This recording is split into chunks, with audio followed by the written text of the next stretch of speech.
Ahoy, landlubbers, it's me, your Captain Vasco speaking. On yesterday's stream, I said I would do it, and I'm doing it. So let's take a moment and appreciate the majesty of the Pokemon pajamas. Got these for Christmas. It's kind of hard to show them off, but we're gonna do it anyway. So, like, the pants are kind of like an important feature.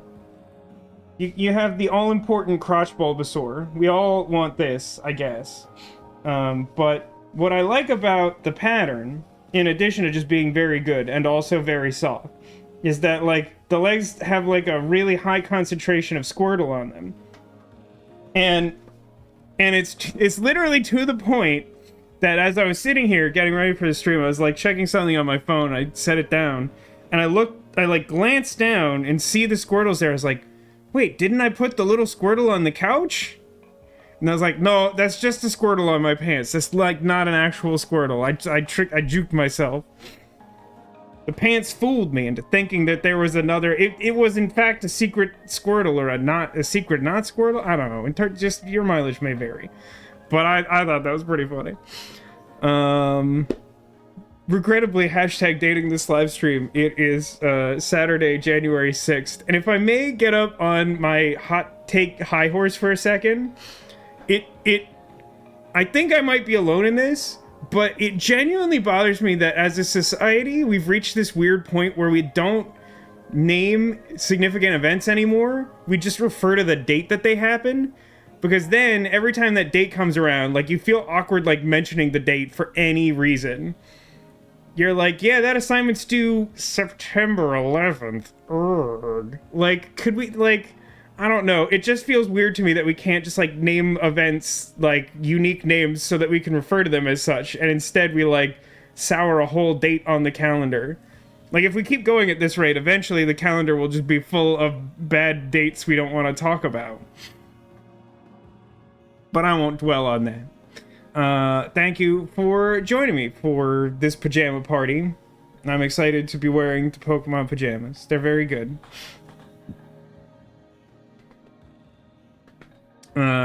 Yeah, let's play some Cobalt Core. So we've had about 2 streams worth of experience playing this.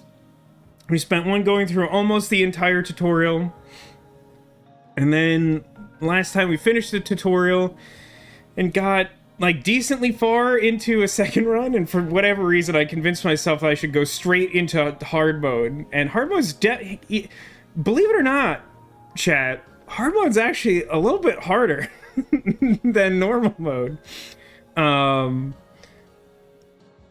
far my experience with Cobalt Core is great. I've played a decent amount of it off stream. Obviously this music is fantastic, and I'll never not say that or appreciate it. The gameplay is great, the character design's amazing, like, really, really into this game. If there's one thing that I don't like about this game, though, it's that it counts the number of loops you've done. I feel like eventually that's gonna make me sad. I'm not sure I want that information. Now, that might be relevant to some kind of game mechanic, so, like, it might be important, because I still haven't really played enough of the game, I don't think, to know that, necessarily. But yeah, last time we... completed our first run, we unlocked Isaac the Engineer, who I pretty categorically think I don't like. I was actually really excited by the concept of, like, a character who, like, manages missiles and stuff, but, like, man, based on my sample size, I'm not liking the character very much. The defining feature of this run is that once again we got the random event that lets you duplicate a card in your deck 1 or 4 times. So we have 4 copies of an Isaac card that lets you summon 2 laser droids. We've had some results. I don't know that I'd say that they're good, but I think we might as well get back into it. Continue. So we're on question mark zone, which is that 3 of 4? Is that how that works? I think the fact that we can sort of see the Cobalt zone means that we're on 3 of 4, or maybe 4. Ditto, you might have played this recently enough or have paid enough attention while you're playing to know this. Zone question marks means something. Got the 7th character. Yeah, Ditto. Unsurprisingly, Ditto has played more of this game than I have, even though I have played a reasonable amount off stream. Most of it was still just trying to complete hard runs.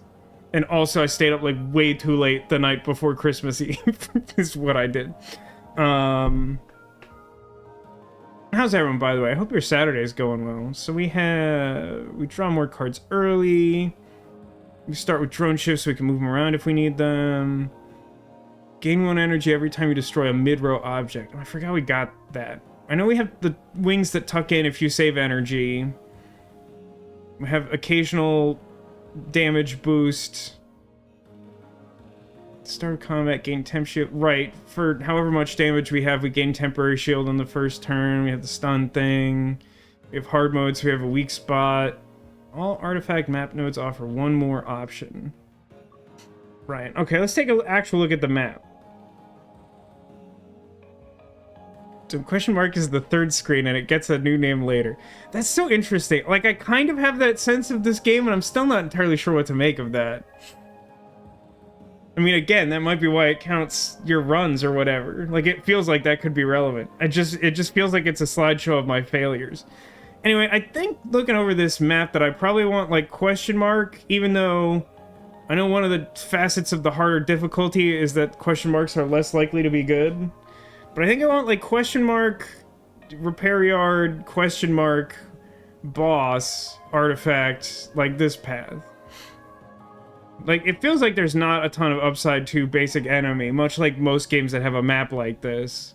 Oh, and just for the sake of anyone just joining us for this stream VOD.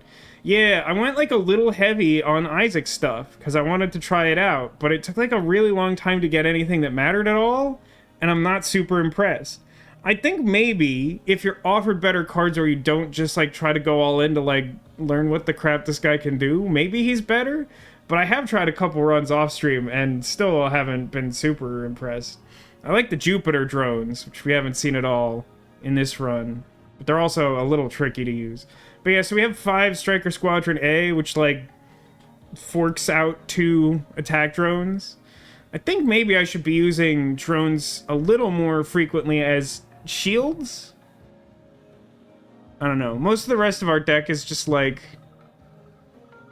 blocking and drawing more drone cards. I think my deck is horrifically bad, so I'm not convinced that we will win this. I'll be super excited if we do, though. Bet you won't let us shuffle all your ship parts. Please don't. It'll be fun. Hold on. So you gain 1 hull point, and you heal 1, which we don't need. I mean, honestly, I have no idea how to evaluate this. I mean, I think I grasp what it's saying, is that the wings won't necessarily be on the sides and the gun won't necessarily be in the middle, but all 5 of our parts will still be present and facing forward. What's a little interesting about this is that we have the retractable wings, and having those in a different spot, like, might be useful? It feels like this is almost necessarily like a lateral move. Like, I don't know that you can anticipate this being particularly good or bad, but I feel like it's gonna be at its best, or at least better than average, with the retractable wing artifact, so, like, I guess I'll try this. I mean, the scaffolding is, like, kind of a similar weird thing, and that ended up being pretty helpful last time. Do it. I don't know how I feel about that. I don't think I wanted gun on far side. That might be a low roll. Well, we'll see how that goes. How is it better? I don't listen.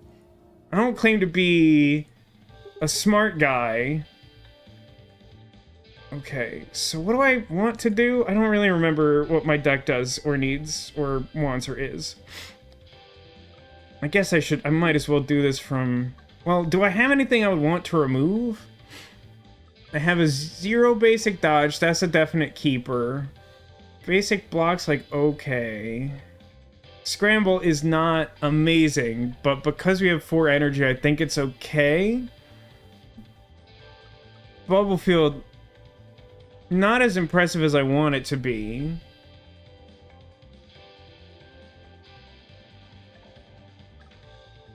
Flex move B. Oh, I think I got this from like one of those like unskippable events. Like I picked like get a card for Isaac, and then like the options were both bad. Like flex move B does not seem very good. It costs 2. Unless you, I don't know. Is there something I would want to upgrade? Double selective memory.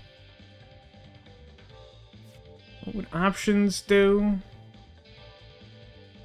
I could draw 2 cards now, 2 cards later, and get a move. I don't actually hate that. I think maybe I'll do that. Upgrade options to options B.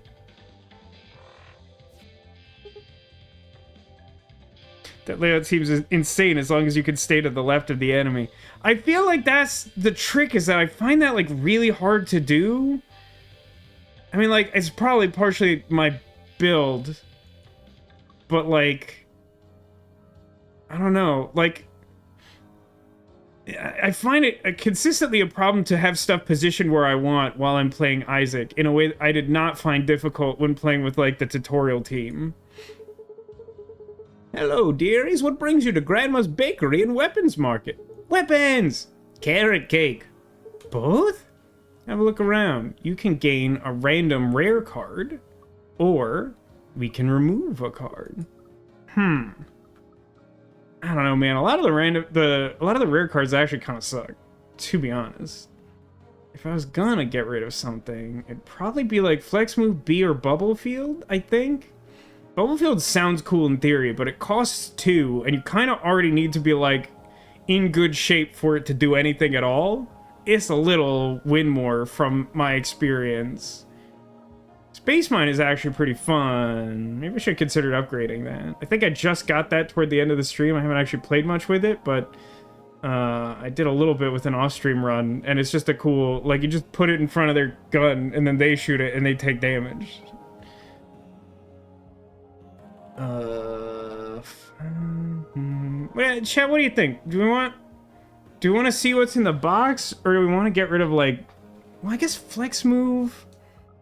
I mean, I guess Flex Move is strictly better than Scramble, right? So I suppose if I was going to get rid of something, it'd be Scramble or Bubble Field.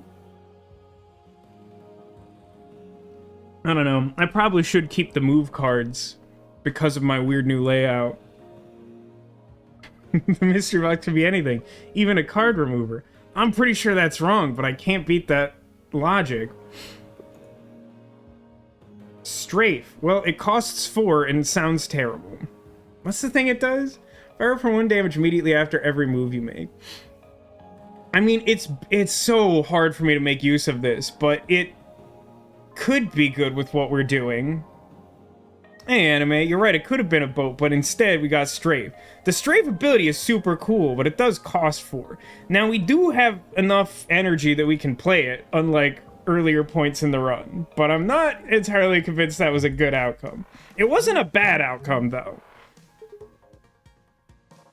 So let's...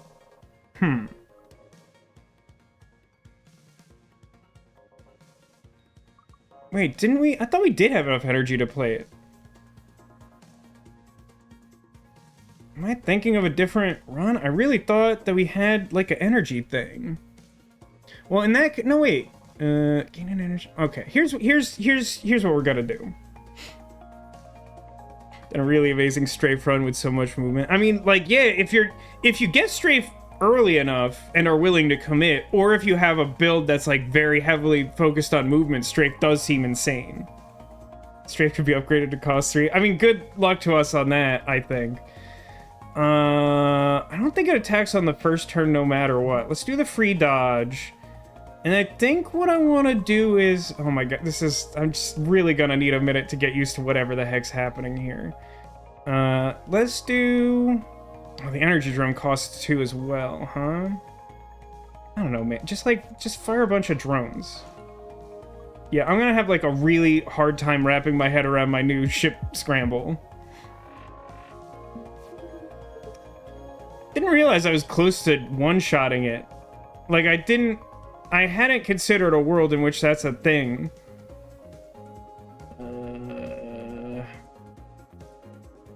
So I have 2 movement, huh?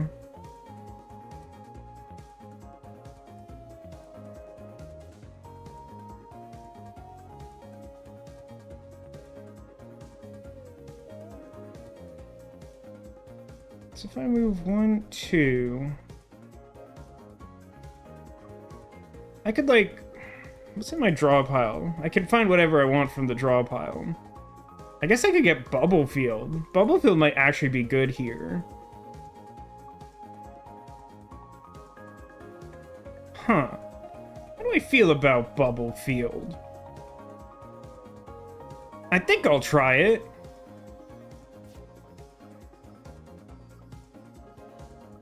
It's the closest it's been to being good, I think, the whole run. I don't think I've had it crazy long.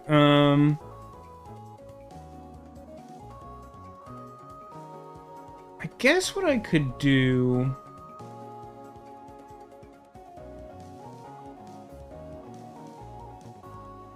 I think I want to, like, move Evasive Shot Bubble Field.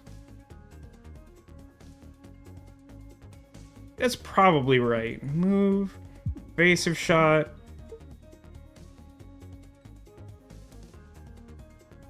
Bubble Field. And I could, I think I'll just take the hit because I have the shield. I think is what I'll do. I think I'd rather keep my move for now. Might need that.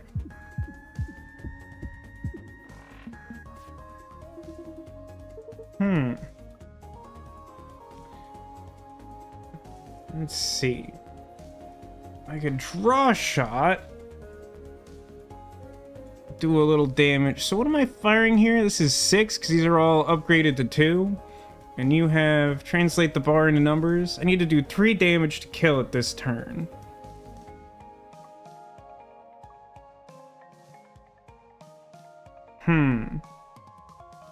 So if I like scoot,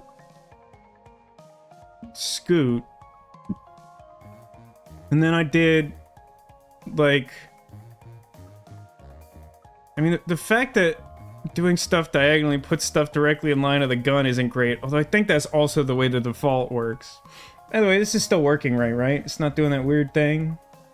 Yeah, it looks like the windowed mode solved that week 1 problem. So I guess I will draw a shot and then squadron. And then I think you die? Okay, cool. Large boulders. For 2, you could just make a fan of boulders. Big shield. For 2, you can make 3 shield. EMP. EMP's like almost good in our deck now, right? I don't know, man. It's so expensive, and we just got strafe.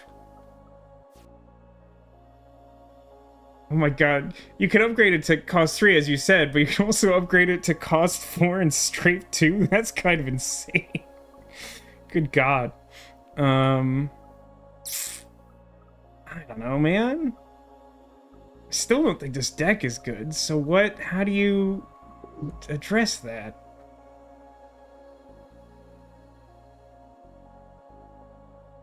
So what are the other things?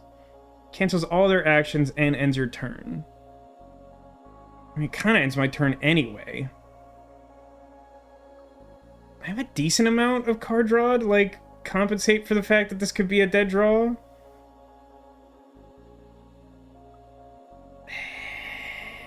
Yeah, I think it's EMP or skip. I'm just a little torn on whether it's EMP or skip. I don't know. EMP feels like it could be useful against the final boss. I will risk it, I think. Oh, artifact. Gain 1 energy every 3rd turn? That might be enough to be good. Drones that attack the enemy ship pierce. How important is that? I think...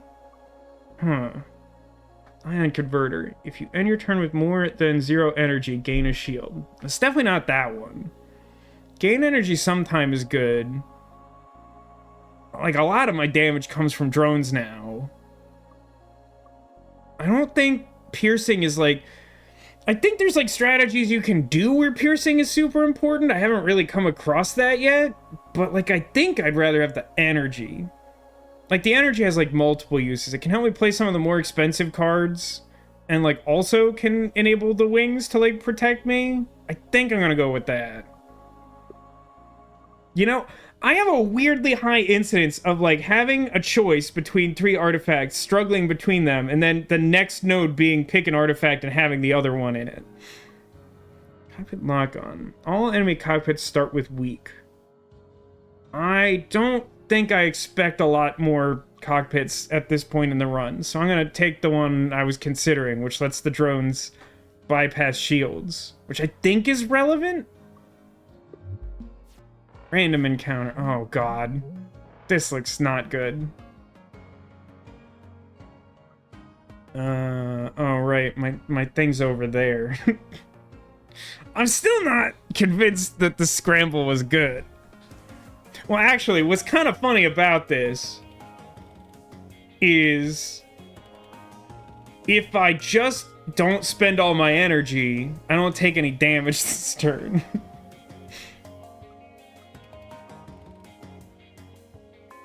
So I could do, like, options to get some move? Or, yeah, I think I'd like options and then, like, attack drone A, probably? Oh, cool. Drew dodge out of that. And then if we do attack drone A, then we have extra energy. And then my wings phase out. I hope this works the way I think it does. What a confusing existence I've created for myself. So my movement's up to 3.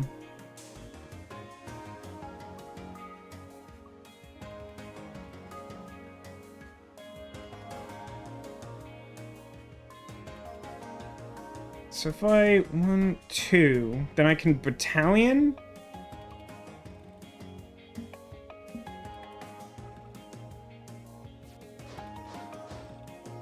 Oh, battalion's not upgraded, so it has only, like, dumb drones. And that will cause it to move, which is bad for me. Maybe I scoot every... Yeah, let's use some of my scoot.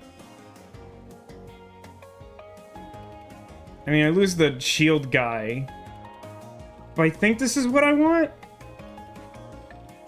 Oh, I know. Like, the guy who, like, constantly has the, like, get out of the way if you shoot him status, like, he's my least favorite. Like, I hate him more than almost any boss I've encountered. I hate this guy.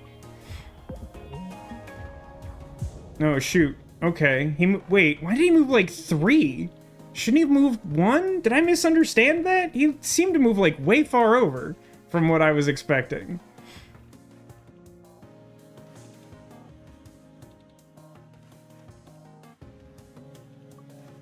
Let's... Okay, hold on. Left. Scoot. Think I need... Squadron Bubble Field? I've done this math correctly this time? No, wait, he's gonna move again. Well...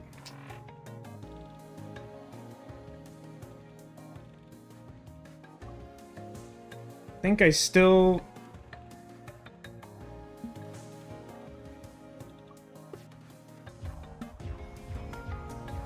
That time it worked out. There's something that makes this impossible for me to understand it. I've, like, constantly struggled to like, predict where they move when I shoot at them. He moves to safety.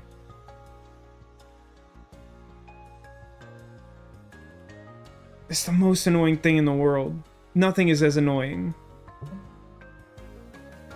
I'm just gonna hide behind all of them and have them figure it out.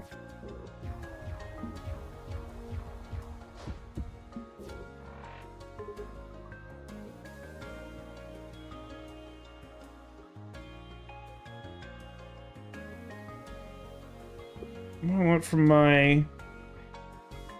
I mean, it seems like this guy's, like, even harder against drones than, like, normal attacks, which sucks. Because I already hate this guy.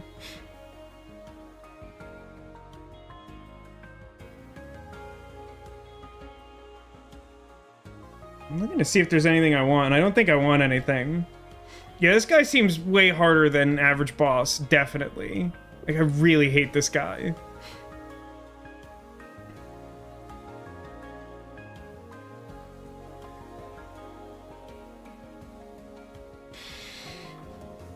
My hand really sucks. I think I honestly just, like, block and pass? Because they shouldn't be able to hit me if I do that? I guess I might as... No, wait. I can't bubble field if I do that. I think this is correct. Oh, this guy sucks so much. Oh, at least I have piercing going for me. I kind of forgot that's like a thing that was happening. I think this is a good turn to have 4. Although I would have liked to get... No, actually, maybe Strafe is especially bad in this deck because of all the drones. So I think I just want Flex Move B, move a bunch of stuff to the left, and then Striker Squadron. I'm not even sure that's the right amount of move. I think I can make that work. So, like, 1, 2, and then I move 1, and then do 1, 2. Oh, he's not doing the status this turn, so he should take, like, a bunch of damage. That, at least, I got that going for me. And he doesn't have it this turn either? Okay, maybe we're just fine?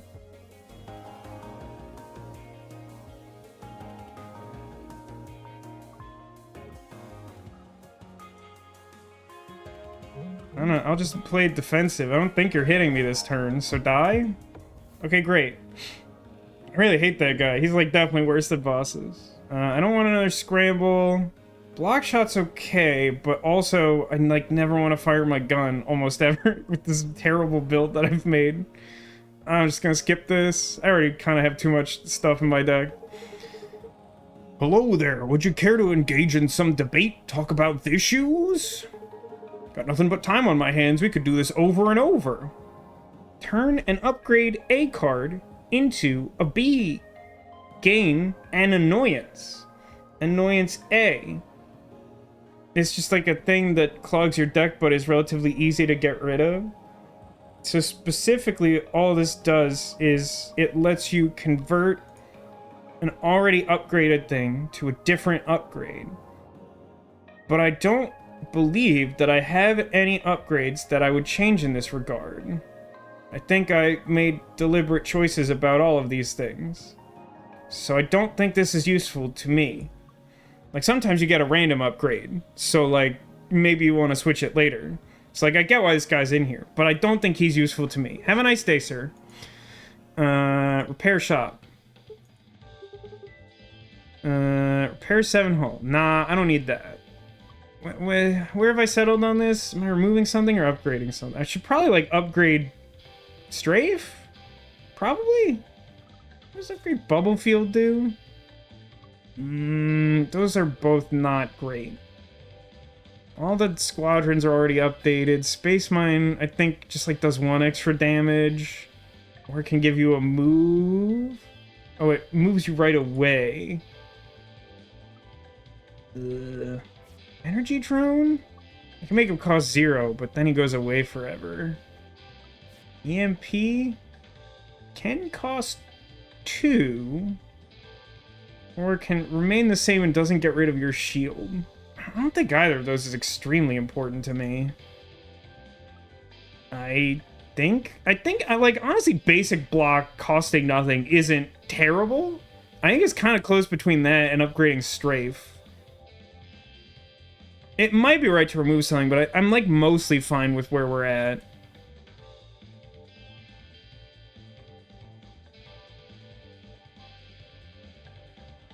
Honestly, like... I'm like, I have so many mid-road things. I'm skeptical that Strafe will actually even do what I want in this particular run. Maybe I should get rid of Strafe? Maybe that's the play? I think I'd honestly rather have it as a weird Hail Mary the way the deck is constructed, so I think I've got to upgrade basic block, as weird as that sounds.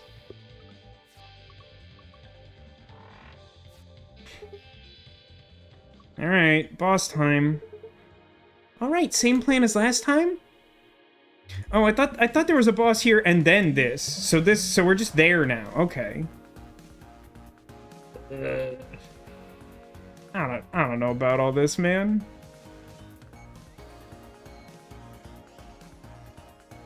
So Striker Squadron A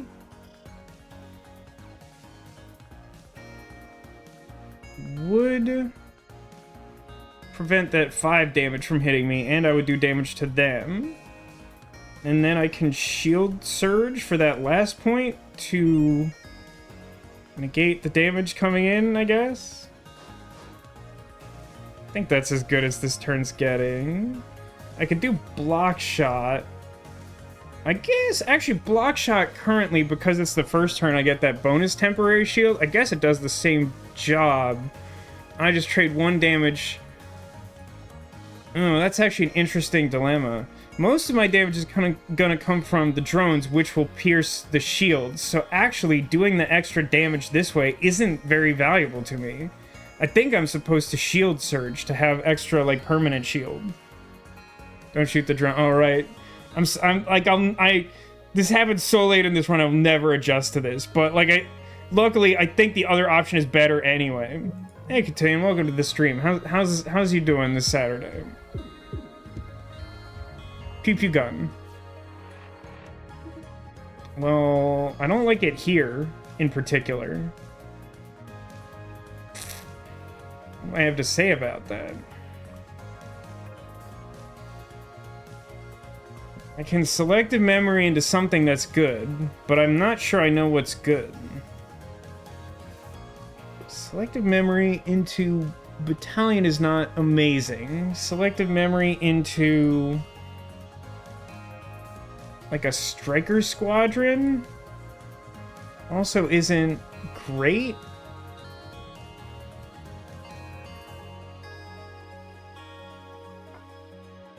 I think that's okay, though.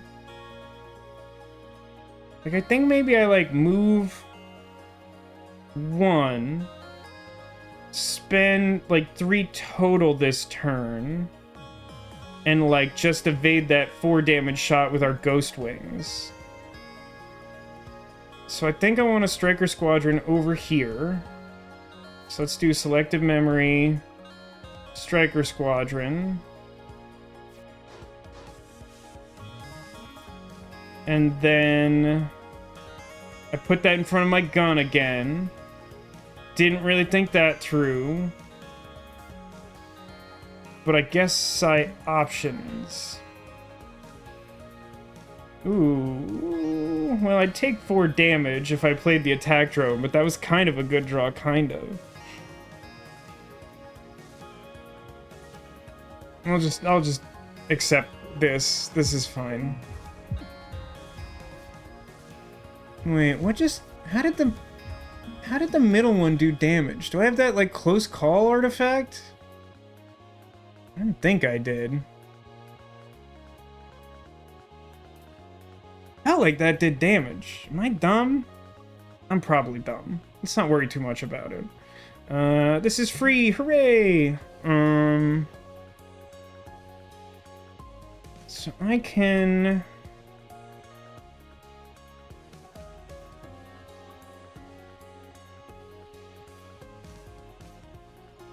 If I move 1 to my right, I could make a battalion, or I could move them to the left and make battalion where I am. That's actually probably better. Although, that means that, I mean, everything in the battalion dies, which I think is fine.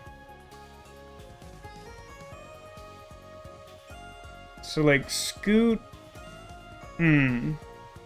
Actually, I think I would rather move right because they have a missile coming out of that port on the left.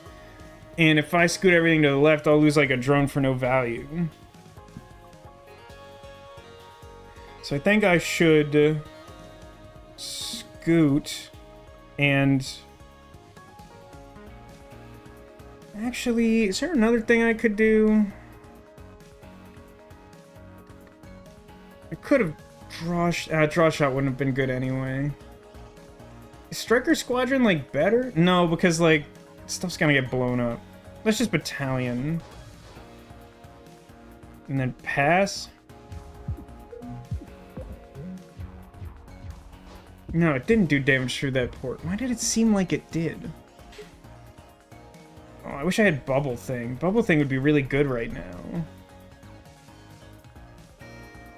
Let's do... block. So I'm at max block, huh? That gives me a little flexibility, but I don't think I'm in a position to do much about that. I could put, like, a mine out for later. Yeah, his turn is not especially good. I'm honestly not sure this deck has enough firepower to, like, win this fight.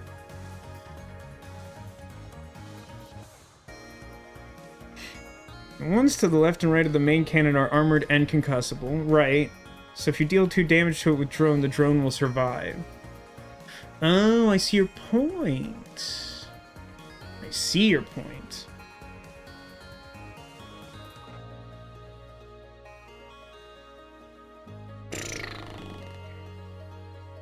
I don't... Like, it feels like there should be some smart guy thing I can do here, but whatever it is not clear to me.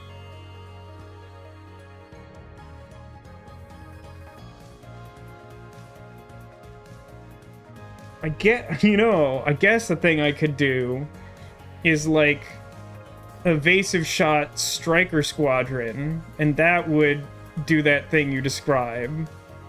And it would do considerably more damage this turn. Okay, sure. I mean, I don't have a lot of good plays here. And for some reason I have an energy left over. Which means I probably did the math wrong, or I'm forgetting an artifact. Either way, I will get rid... Well, I could get rid of trash, but I can still space mine. Space mine's not terrible.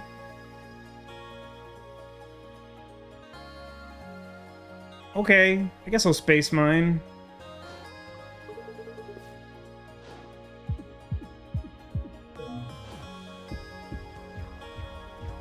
Yeah, I don't love the look of that.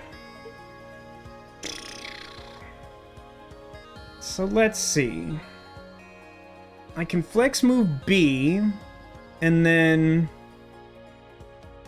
position myself with, like... I think there should be a way for me to position myself to, like, Striker Squadron and Space Mine? No, wait. That's too many resources. Flex with me is 2.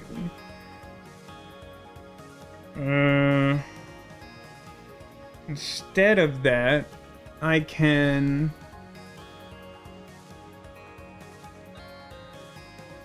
No, I could just shift everything to the left one, and then, like, flex move B for future and get rid of trash.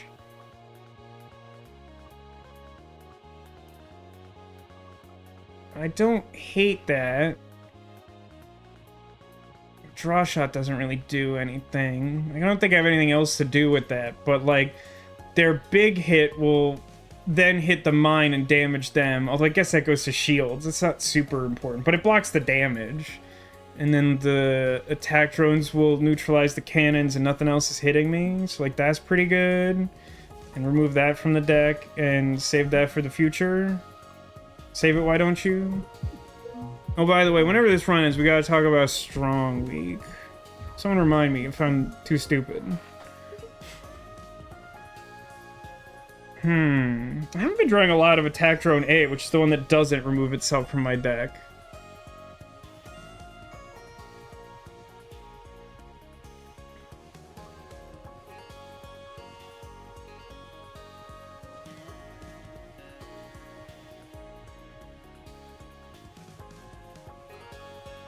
So the drop pile basically contains everything now. So I could get bubble field. I don't think I have enough on me to make that super useful. I guess what I can do...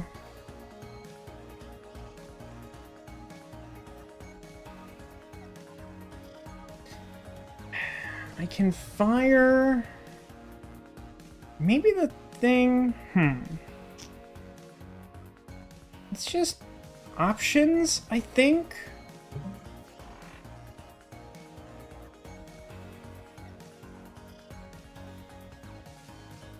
So I can do evasive shot to stop one of those damage.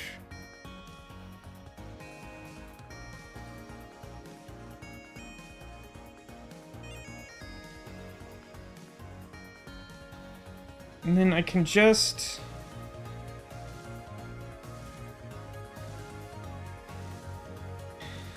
I don't know, I'm still debating whether I want a selective memory for bubble. It seems bad. I probably shouldn't.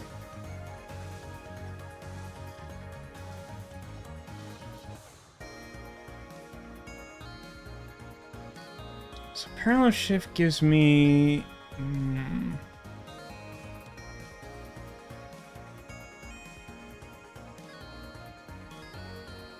So I can do like evasive shot and then just like move my cannons over to stop the big cannons, which like stops my things from being destroyed.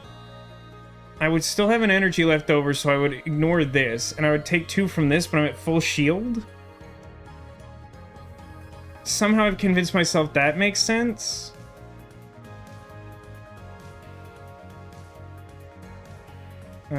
Alternatively... Actually, I think I have a better idea. I think I move everything 1, then attack drone A, then move everything 1 two more times? So that should do a bunch of damage to them. I tank 2, I ignore wing damage because I have 1 energy left and I have the retractable wings.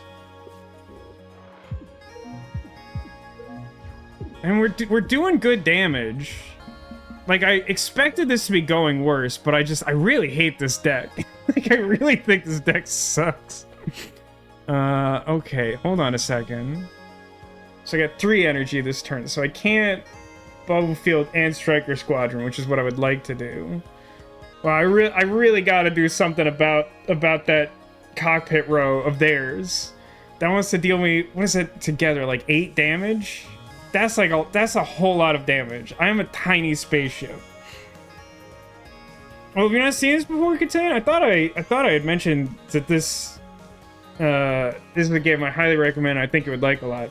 So it has a map like Slay the Spire, and it's got like a similar, core mechanics. If you get a certain amount of energy per turn, and you have like attacks and blocks and stuff that cost a certain amount of energy.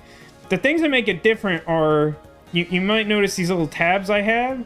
That's because I'm a spaceship and I have like movement resources, so I can like scoot around the battlefield to try and like avoid their lasers and stuff. But like I also have these specific crewmen that get chosen at the start of the run, and they sort of dictate card options.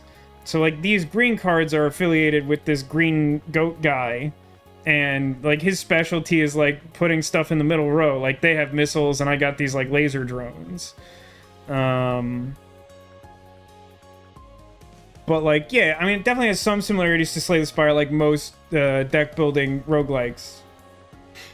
Yeah, the loop is, like, you go to, like, 3 space sectors and, like, fight your way past, like, hostile pirates and security drones and things like that.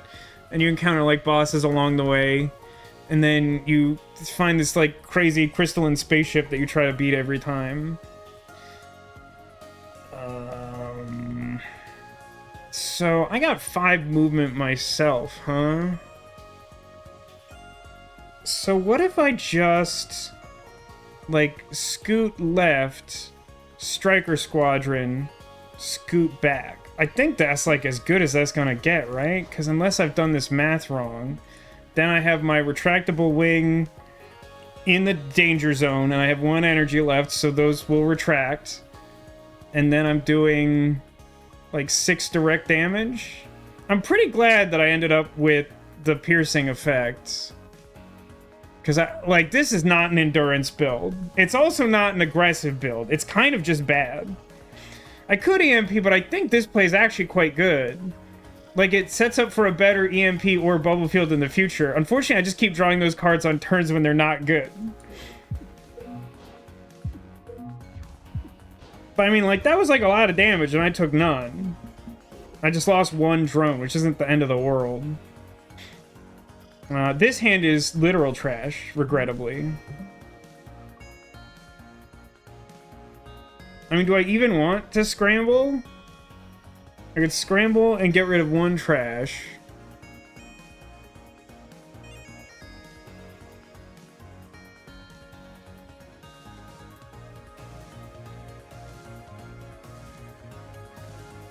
If I scoot the main row to the right one, then I deal a full 7? This does 1 more, so this would take 3... No, this would take 1. So it'd be like 6 damage out of their remaining 9.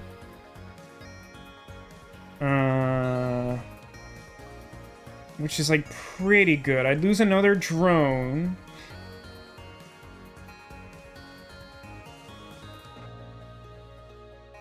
And I'd be taking more damage myself. And it'd be my last, like, drone scoot, which might be a little risky. But again, this is not a long-term build. I really want to kill this thing as quick as I can. And I have a little bit of health to play with. I can do it all, but if I do it all and use all my energy, then I'll take, like, an extra 2 damage for basically no reason. I don't... Well, I guess my draw pile's empty, so the trash does get shuffled in. I was gonna say, like, I don't expect this round to go much longer, because one way or the other, this is gonna end. I think I'm gonna take the 2 damage to my shield, and lose the drone, and just clear 2 trash. So, like, the wings retract, so I'm taking 1 to my weak spot for 2, but it doesn't even hit my hull. And I'm gonna deal 6 total to them, I believe. Did that? Yeah, that ended up being 7. Listen, I'm too stupid. I can't play this game that I love. So if I scoot 1 to the left, and then make a striker squadron, they die. Also, get rid of the trash. I really didn't expect to win this run. At all, a little bit. I think that deck is terrible. I think I made a lot of bad decisions. And I think Ditto pointing out that my upgraded drones were able to stun the main cannons really made a big difference. So I appreciate that. Yeah, the retractable wings ended up doing even more work than I thought they would. I'm honestly not sure if the scramble helped, hurt, or was neutral there, but we got there in the end, and that's really what matters. You are growing stronger. Who shall it be this time? Isaac, because I think I would like to play relatively few runs with Isaac. So please give me an Isaac memory. I don't remember what voice I was doing for Isaac. Whoa, this is just like my dream. Tell me about this dream. In the dream, I'm saving all my friends, and I have a cool sword. This dream of yours is unrelated. Memory 1. T-minus 218 days. Dizzy, your new assistant starts today. Hello, sir. I'm Isaac, the drone specialist. Sir? Assistant? Forget all that. We don't have titles here. I absolutely have a title, and it's security officer. Yeah, she stands in the corner with a big cool gun and makes sure no bad guys steal the core. Correct. In all seriousness, though, she is here to keep us safe. The mission statement only specifies the core. Personnel are considered expendable. Oh, okay. I didn't know that. Cool. Anyways, welcome aboard, Isaac. I'll do my best not to be expendable. Okay, great. So we finished hard mode, so I think that unlocks a new ship, right? I think that's the reason I wanted to do hard mode. Oh, I got Drake. I didn't expect... I thought... Because Drake is an enemy, I thought Drake was gonna require some, like, weird... like, event-based thing to unlock them. A hired mercenary. Her cards are strong attacks and status effects, but be careful not to overheat. That sounds like a challenge. Oh, and I did get the spaceship. Hooray. It is small and has two cannons? It looks like one. I guess this is also a cannon? Which are, manually toggled. That sounds rough. Well, I feel like we gotta do both the new things, right? We gotta. One of the things, get 40 different artifacts to unlock this ship. Well, we haven't done that. We'll run... I can't do this because I don't have enough characters unlocked yet. When 10 runs. Well, we'll work towards it. Anyway, we got Ares. Control rods. Draw one less card each turn. Oh, that's a fun artifact. Ares cannon. Your inactive cannon is armored. At the start of your turn, if you don't have a toggle cannon in your hand, gain one. Oh. So you always have the option to toggle. That's fun. Yeah, sure. We're gonna invoke like a lot of chaos here by having a new character and a new ship. So I feel like what I would like to do... Strong attacks and status effects. Ah, jeez.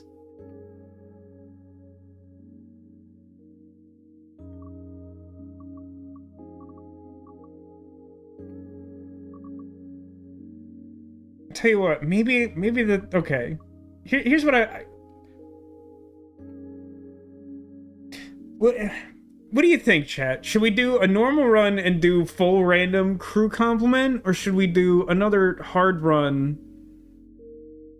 and, like, randomize, but I get a veto if there's too many things I don't like? I'm not sure what's more interesting at this point. I mean, I really didn't expect to get through hard on that one. Hard, just keep making this as difficult for myself as possible. I feel like I can manage that for the most part. I mean, normal's definitely like a more casual experience for sure. And it's not that I think the game's like easy on normal. It's like, I think I'm good enough at these types of games that like I would have to do something pretty meme to like totally blow a normal run is kind of how I feel like. Sounds like I'm ready for hardest. That's for sure not true. What does hardest even look like? Take a downside on boot sequence. So just like a random bad thing happens. Events are harder, presumably even than the harder ones. Start combat with brittle cockpit. I think brittle means that you take double damage instead of +1 damage for like weakened or whatever that's called. You get an additional basic shot. You get an additional, I don't even know what corrupted core is, but it sounds bad. Less pre-upgraded card offerings. That's actually totally fine. -3 max hull. 1 less max hull gained from boss kills. Wow. Elites only offer 2 artifacts. Start with 50% hull missing. Most enemies are harder. Yeah, that's pretty hardest, I think. Yeah, actually, I like that argument, Ditto. Like, it's a chill pajamas. Is anyone else wearing their pajamas or just me? Let's do it. Let's do a normal run, and we'll do full random. And I'll give you guys a veto. If you don't like the random, you can change one of them. And I presume that would be to include the new character, but that's on you. I mean, that sure looks like the punishment I deserve. Yeah, pajama time? That's great. I'm actually excited that everyone's wearing their pajamas. What's funny is, like, this came about as kind of a meme just because I was like, oh yeah, I got these cool pajamas I haven't worn. You want to see them? So we're doing that today. But, like, for a long time, I've kind of been like, maybe there's some world where, like, I fit in, like, later night streams and I'm just already ready for bed. Except the problem is that I can't go right to bed. I'm, like, programmed incorrectly as a human.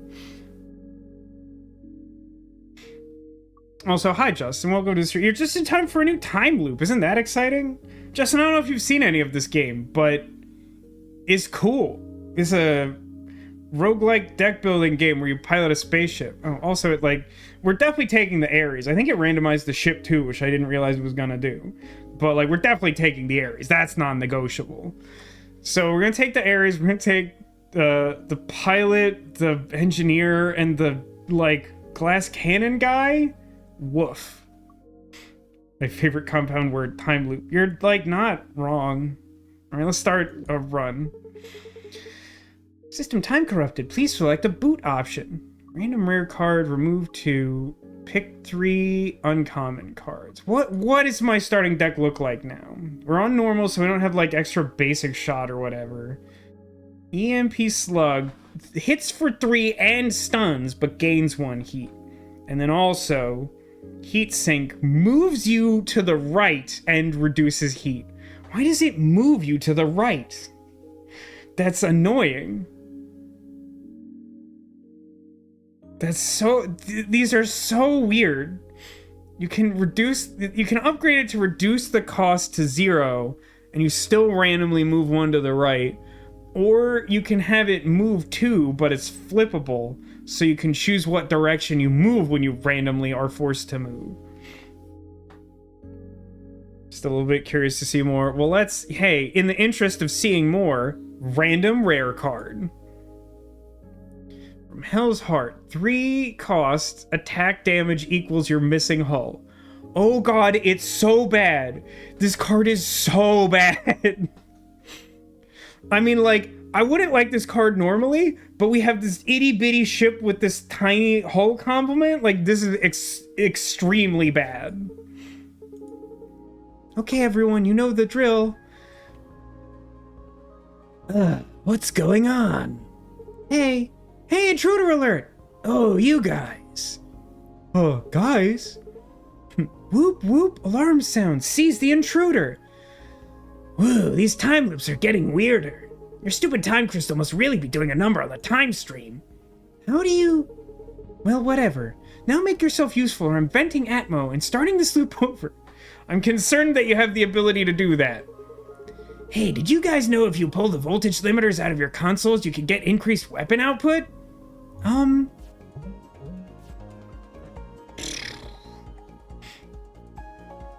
Oh man, we have none shield ability.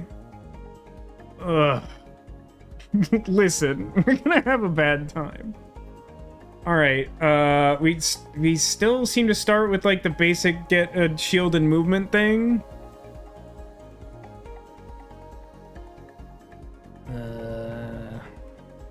What do I want to do here? I could toggle my cannon and just slug them.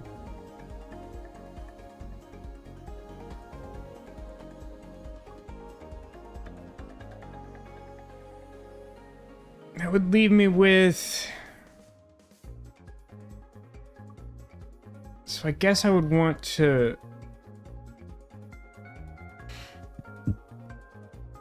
move? Yeah, I think I want to drone, move, slug after toggling cannon. So no wait. Drone, move, toggle, slug. So it stuns their move, I gain a heat, they're not attacking me, drone shoots them. Credit where it's due, this game can get complicated really fast. Currently this 3-cost card does none damage. Love that for me. Draw shot. Yeah, that sounds good. Why not? Some basic shots. That sounds like a good use of my turn, I think. Would I rather do another damage or get a move? I think I would rather... I'm gonna shield up? I think I would rather have the move. I might be wrong, I don't know. Well, I'm blocking that damage. I can... slug block? I think slug block's really the only thing I can do that I care about at all. So I shoot them, my drone explodes. Oh,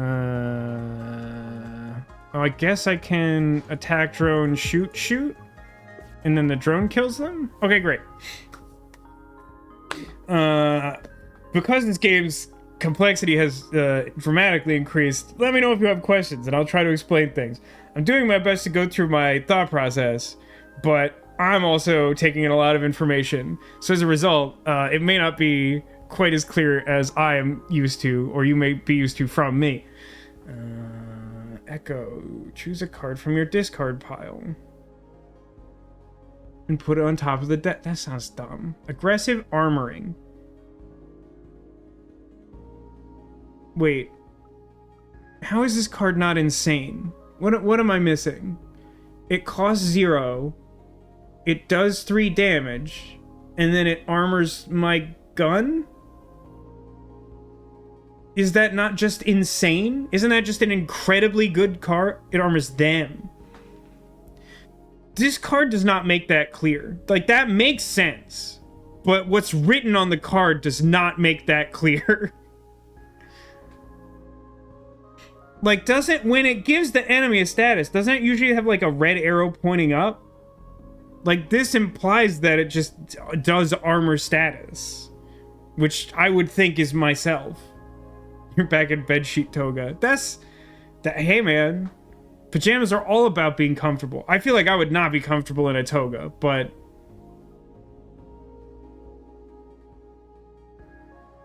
it's still kind of good. I mean, especially because you can toggle the cannons. I'm gonna try it, I think. What path do I want? I mean, basically, definitely question marks. The uncertainty is whether I would like to have a random event and repair yard, or a repair yard and a boss. I think I probably would want the boss, because apparently one of the things I'm trying to do is get different artifacts. Whoa, my head! Ah, you again. An extraplanar being. Neat. What do you value most? Healing, ephemeral repairs. What's the... Add a card to your draw pile. You just mean deck, right? It feels like a weird way to put that, but I think I've just not paid attention to the thing. Playing this card completely removes it from your deck. I can see the benefit of each of these. I feel like, especially on normal, healing is least valuable.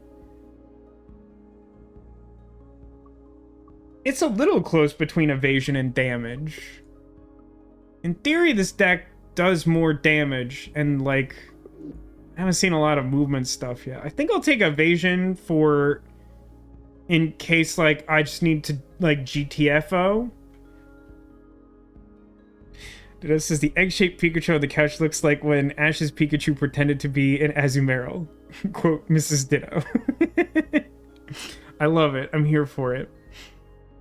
I've been on kind of a Pokemon kick, to be fair. So, like, YouTube has started recommending me more Pokemon stuff, and it, like, suggested me a video that was called something like Professor Oak Gets Owned by Pokemon Part 4 with Perfect Editing. It was, like, literally the title. And it was just, like, footage from the Japanese version, no, not even subtitles. Just, like, footage from the Japanese anime where Professor Oak is sort of, like, explaining something about a Pokemon standing next to him. And he normally, like, tries to pet it or prod it or, like, do something, and then it just hits him with an attack. And, like, immediately after he gets hit, it cuts to another instance of Professor Oak being hit. It was surprisingly entertaining, and also very stupid. Then it is yours. Thanks! I decided I would like to go down. What's this jelly bean guy? He's just like a man, right?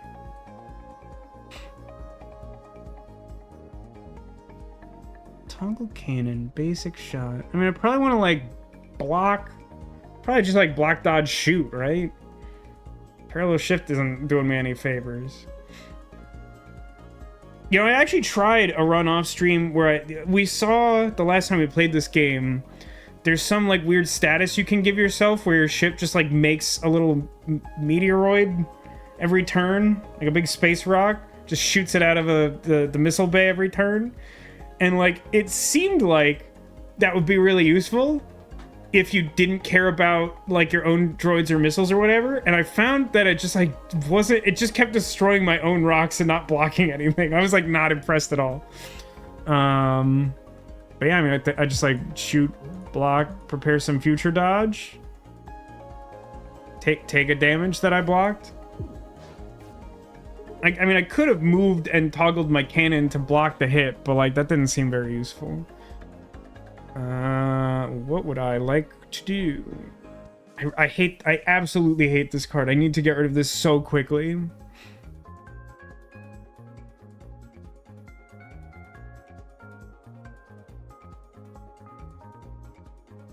I mean, honestly, maybe I just let the missile hit me so that that stupid card does something at all.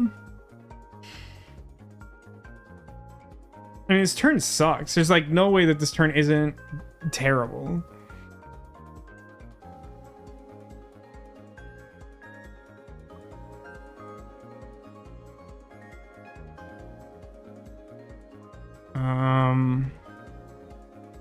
I guess I like move right one and then make an attack drone. And would I rather take 4 or 3? I guess 3. So I'll switch the cannon so that one's armored.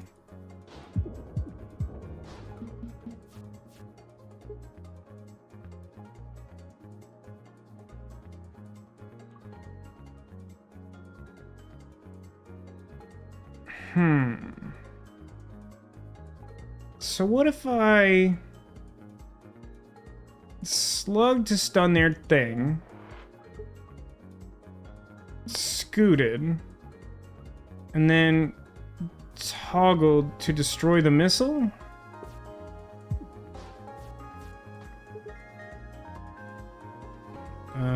So I got the drone doing 1 damage already. I guess I can... If I just like heat sink and aggressive armoring, that should kill it.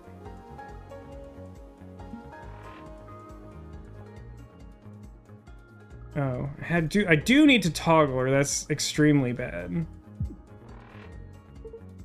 Oh, I should have done basic shot first. But this still should kill them. Okay. Hooray! I didn't flummox myself. Shield drone, I have not been, like, incredibly impressed with. It might be a little better in this build. And the fact that I could toggle cannons makes having, like, passive drones a little bit more tolerable than the basic ship. Because one of the things I found is if I was, like, putting drones out, like, repeatedly, like, I would constantly, like, trip myself up and like have my cannon like behind the drone and not be able to move and just be like, well, I guess I don't do anything because I'm too stupid to succeed. Draw shot's okay. I'm like generally a fan of the card. I would prefer like evasive shot for the deck I have going right now, to be honest with you. It's a little close between those two. I don't have a lot of means of defense or evasion, so maybe the shield drone is okay. At the very least, I can kind of just dump it to block shots. I guess I'll try it. Repair yard. I think I just have to remove that rare card. I really hate it, like a lot. What's the upgrade on this? Aggressive armoring B. Deal 3 damage. Apply armor to them. Move right 1. Deal 3 damage. Apply armor to a different spot. That's kind of bananas. I'm not actually sure it's good, but it's definitely kind of bananas. But, like, I really hate this card. Wait, can you upgrade Ephemeral Dot? No, you can't. Anything else I need to, like, look at? Not really. I kind of know how everything else works. This is... Oh, Shield Drone B is actually kind of weird. You make 2 shield drones? I don't hate that. It's a little expensive. But we'll start by getting rid of this absolute dumpster card that I don't like at all. This does not suit my playstyle at all. Which means I probably won't enjoy Drake. Or maybe that's an extreme version of Drake's shtick. A new thing, maybe. You ever notice there's a lot of robots around here? Yeah, what about them? The civilization that built them, it died out long before any of us got here. All these ancient war machines built to protect things long gone. I feel like we're trespassing. Wow, yeah. Anyway, point is, I already feel bad, so I won't feel worse for robbing you. Oh, well, okay, that's not the takeaway I thought we were gonna have from that, but sure. Blake's cool card pool is full of unique, interesting cards. I've kind of already got that impression. I mean, like, by contrast, Isaac definitely does unique things that a lot of them I don't find particularly interesting. But at least in Drake's case, a lot of the ones I've seen are like, oh, okay, I see why you would want this, even if I don't. So they're not doing anything to me. And also, all my cards are weird and reactive. Great, cool. Okay, well, I guess at least... I don't know, man. I don't know, man. Just like basic dodge, shield drone, pass turn, egg on face. I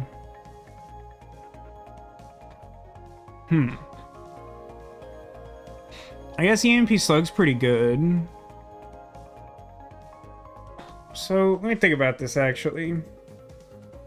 Forget what card this gives me. It might just be trash or something. I guess I shouldn't be too concerned with damage because they have the temporary shield this turn. Wait, what is the status they gave themselves? Temporary payback. Whenever the ship is hit, it immediately shoots a 2 damage attack. Oh, I hate that. I hate that a lot. Where does it fire it from? I guess just from its one cannon. Woof. So in that case, I really should focus to be defensive instead of do damage, I guess. So then I suppose block EMP Slug sad face? Yeah, sad face. Isaac says, it's hot. Drake says, you worry too much. This immediately makes me think of, I've been watching For All Mankind, because we're getting near the end of a new season. And there's like a thing where like, there's 2 groups of people on this space station, and like, one of them removed some like key part to prevent the other group from doing something that they wanted to stop. And like a mechanic was just like, I'm just gonna bypass this. It can't be that important. I've just grown up like engineering my way out of problems like this. And without incredible spoilers, it doesn't go well.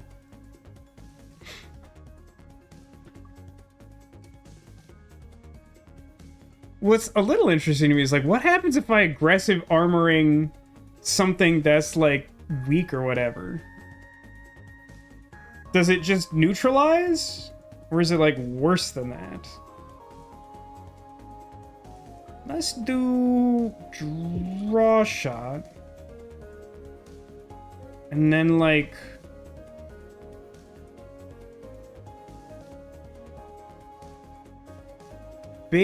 hold on. Basic shot, aggressive armoring. No, it overwrites it. Alright, that's good to know. And then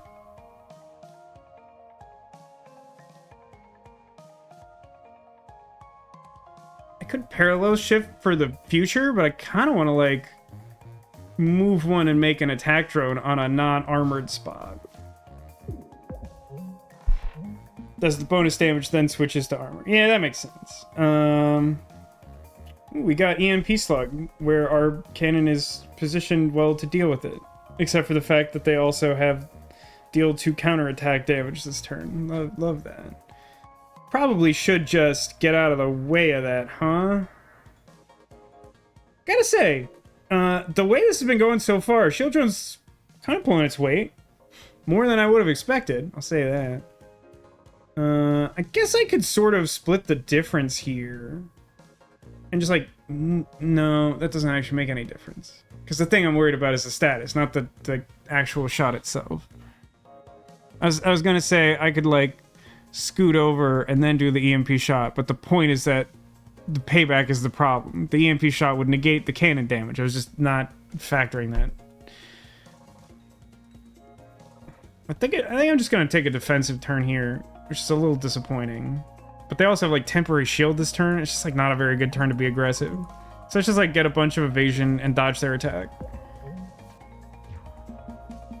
Oh, it's the thing it's putting in my deck like lose energy. I don't like that.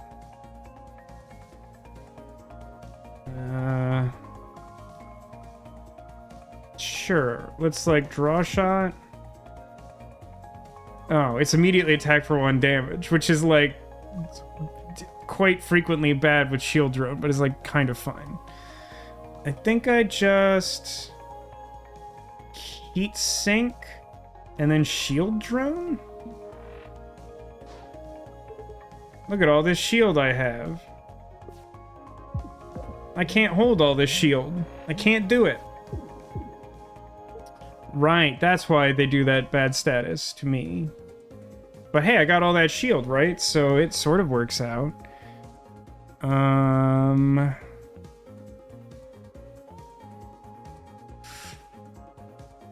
EMP Slug. So I'm dealing 1... Okay, so I'm dealing 1 damage passively because I got my attack drone out. So basically they don't have the temporary shield. I have the resources to deal lethal damage, but if I do, I will take like another hull damage. What's in my draw pile I could get off of the draw shot? Another attack drone would be really good. My odds of doing that are medium.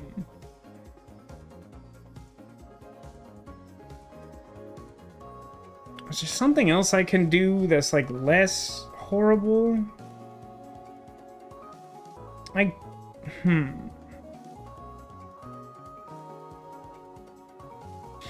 So I have the energy to play all of the like actual cards in my hand, ignoring the safety override, which is just a negative status I have.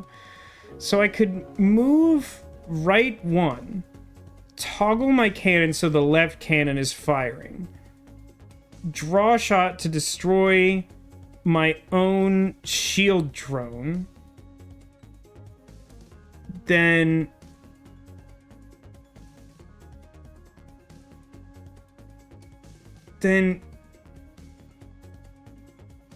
either of my 3 damage attacks becomes lethal? Is that right? Because it would do 4 damage to that weak spot? Right? I think that's correct. You know what? Let's just figure it out. Toggle. Shoot. Didn't draw the other things, so we have to do it the hard way. So EMP Slug on the weak spot. Yeah, and then the drone will finish it off, and the shield absorbed the damage. Okay. That felt hard, but we did it. Think twice, eh? So what do we have? Solar Flare. Cancel every intent on the enemy ship, but gives you 2 heat. That's a little extreme for that effect, I think, in a vacuum. Sear. Piercing attack for 2, piercing attack for 2, 1 heat.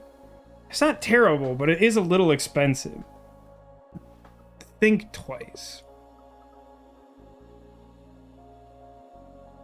Think twice seems okay, not like extremely good right now. I think it's kind of close between Think Twice and Seer. I think they're both useful. I mean, we should, for various reasons, we should probably be an aggressive ship. So, like, a thing that does multiple attacks is probably good. The piercing's kind of a mixed blessing, as I was kind of touching on in the last run. Like, if not all of your damage is piercing, then the damage that's not piercing is, like, essentially useless at a certain point. It has this, like, weird bell curve to it where, like, it's immediately useless, and then if you invest enough of that damage, then it breaks through that shield, but then sort of negates the usefulness of piercing. It's weird. I don't know. I mean, Think Twice is a little more flexible for future stuff, whereas Seer just has more impact.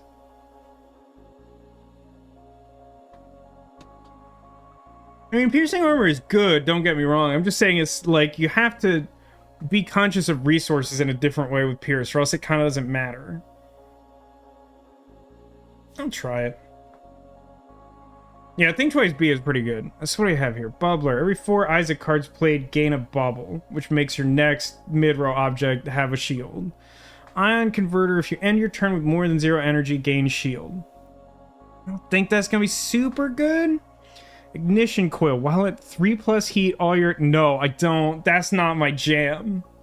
That isn't it. I'm going to take Ion Converter.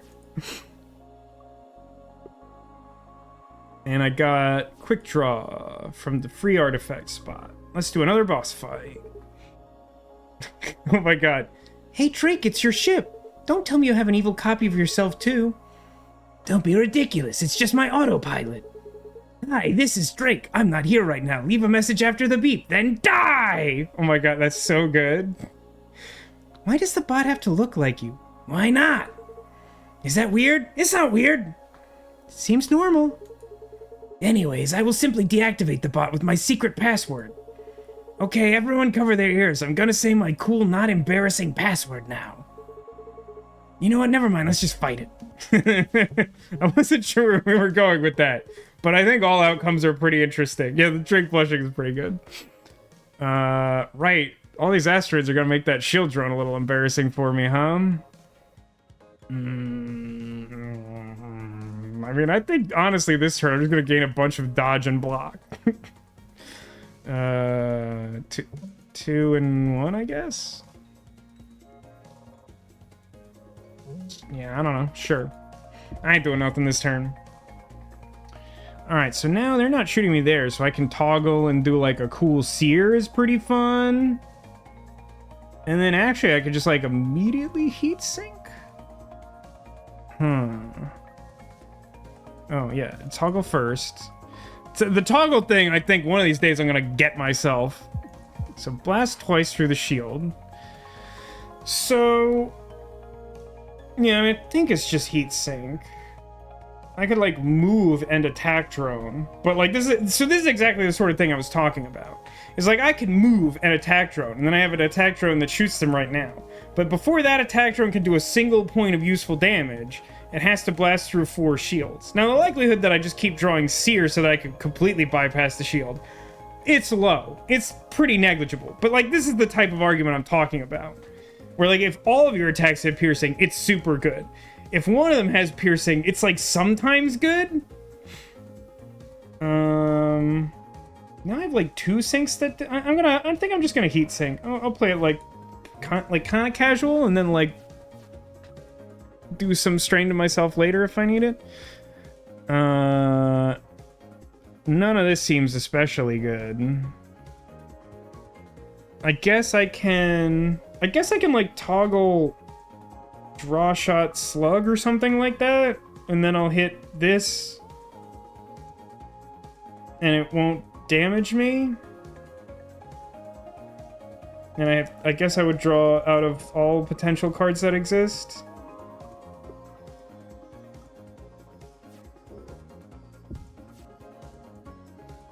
Yeah, it's not extremely important. Slug. So it goes through most of the shields, so then we're kind of back at square one with considering piercing. see. I can... So if I...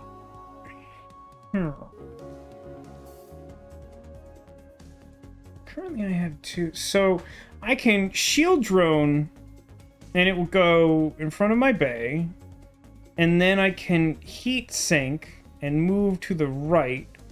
And if I do that, my right side will be armored, so I won't take damage, although I'll gain the status, which I think is overheat, which is not...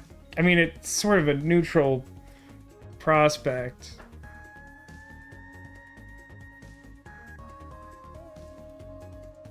But I wouldn't take damage from that. But I would... No, I'd take 2 total heat, because I'd be taking the other heat as well, right? Huh.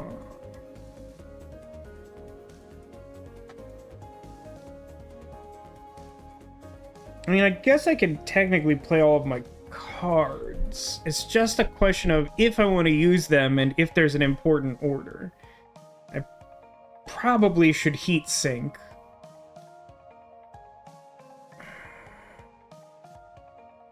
I may just, like, tank that cannon hit. I think playing shield drone first is probably important almost no matter what other sequence of things I do. So I guess I might as well do that. So that offsets 1 potential damage.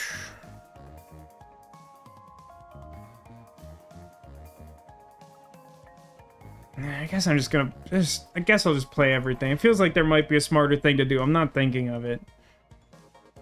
So I will take... So basically the way this is gonna work out is that drone I just played will add a shield, so I'll have 3 shield. I'll take 3 damage from left cannon. I'll take none damage from right cannon, but I will get 2 heat. So, pew, pew.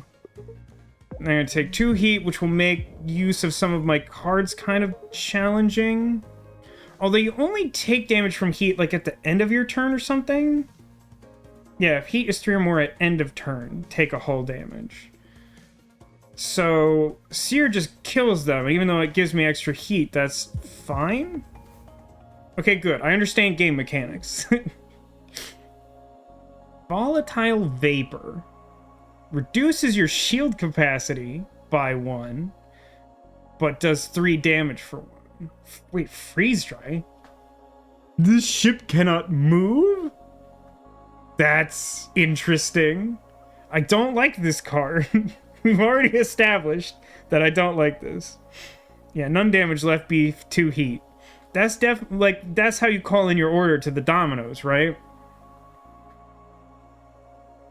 I mean, freeze dry is interesting. I think I'm too stupid to use that, because I barely understand Drake's stuff. Drake is really interesting, and I'm kind of glad. My initial instinct was like, I should incorporate Perry again, because Perry's kind of my favorite.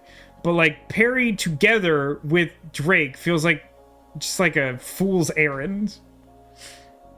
I guess, arguably, the 2 of them together can threaten enough damage to end battles quickly enough that hopefully you don't need to block or move or anything. But also, Perry does have the, what they call, like, the immediate move, where you, like, shoot and then move or whatever, with the same action.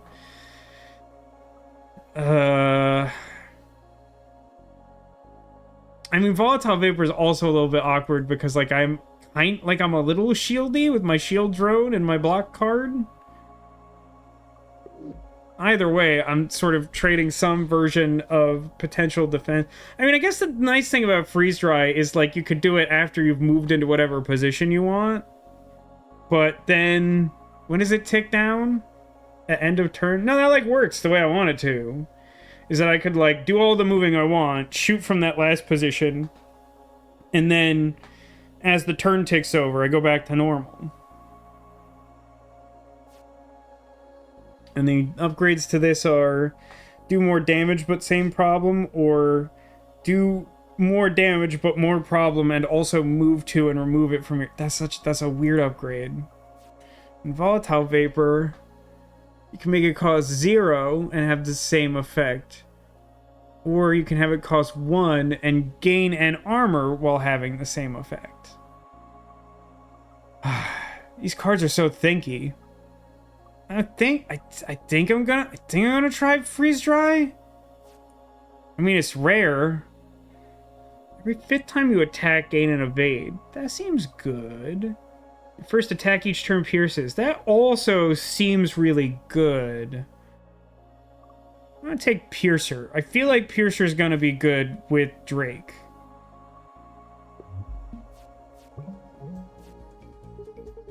I got really confused. That is their shield drone that they started with. It's cute that you guys use the Piercer. I didn't read that fast enough. So it gonna shield self. So, I mean, I guess I just, like, shoot it a bunch, right? Actually, this thing has such low health that, like, piercing damage should be, like, especially good against it. Because its whole thing is have shields. That's fun. So I guess I'll do pierce damage. Honestly, like, I got... Like, Seer basically just kills this thing outright. So, like, I guess I'll just, like, be defensive. It's like not a whole lot of reason to like waste time picking off shields.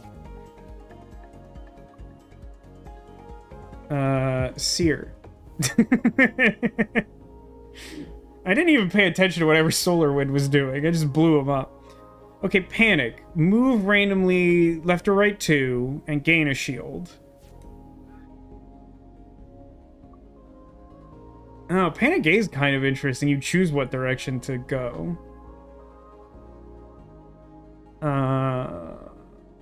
Shield. Do I want a second shield drone? I mean, you keep drawing it from the deck. It doesn't, like, exhaust itself. That feels like that might be a lot. A shield drone?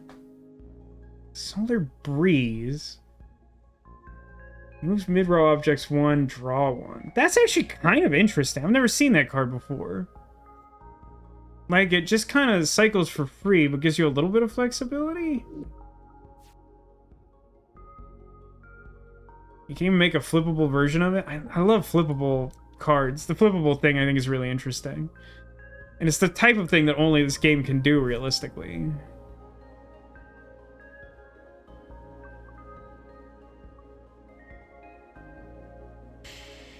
These are actually all pretty good. I don't know what I want. I kind of think it's Panic, but like I also don't think Panic's like great. I mean, I'm pretty close to... Not you, I want map.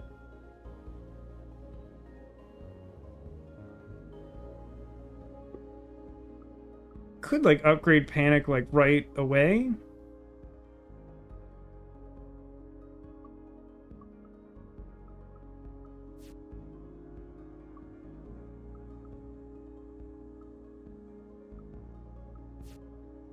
I'll try it. I don't know. I don't know what I'm doing. This is a weird composition. Like to try and steal some artifacts. Sorry, it won't happen again. So I do kind of want to get rid of the basic shots, but I think it's a little early to do that. Is there something I would want to upgrade? Wow, Seer B stuns twice? Wait, Seer A doesn't give you heat anymore? That's funny. I honestly don't think I need that. I might want that at some point, but I don't think I need it. I think I'm gonna upgrade Panic. Just like do. Wow, those are some options. Heat sink can be flippable. Long.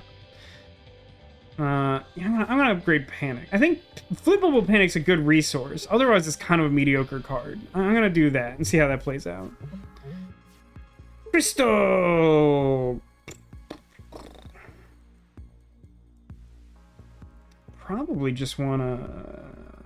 Well, maybe I want a shield. Maybe I, like, split the difference here. Shield, shoot, attack drone. Attack drone does damage to them and tanks a hit.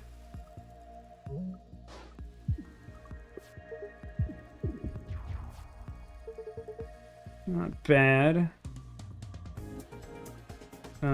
Freeze dry it. End of this turn's pretty good.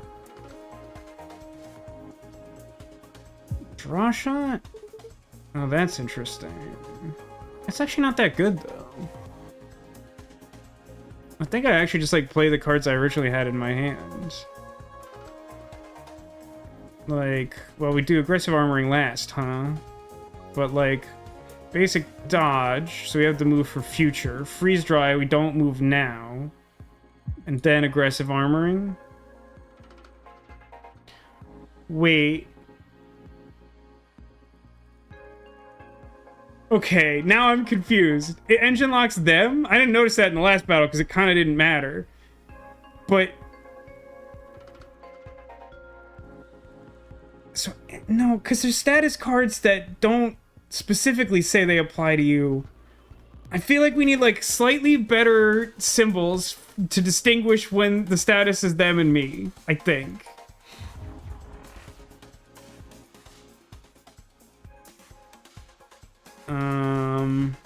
Wow, this hand sucks. This hand is bad.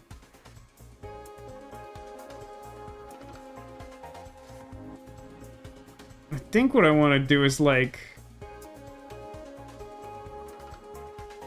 Panic move right one shield drone? No, panic heat sink shield drone? Because then I don't use my dodge resource? That's stupid. Sure. That's as good as that extremely bad hand is gonna get.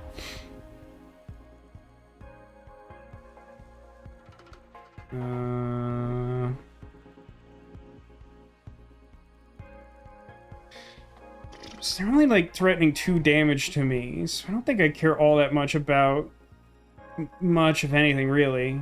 I guess I could toggle the cannon at end of turn 2 to reduce that even more, if I really cared. Let's start by drawing cards.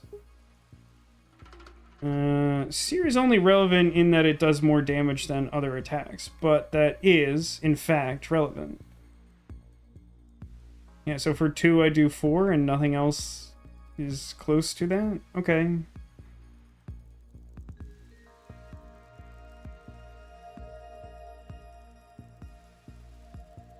So I think I do, like, Seer. And then I think I, like, toggle aggressive armoring? Because toggle means I don't take the damage here.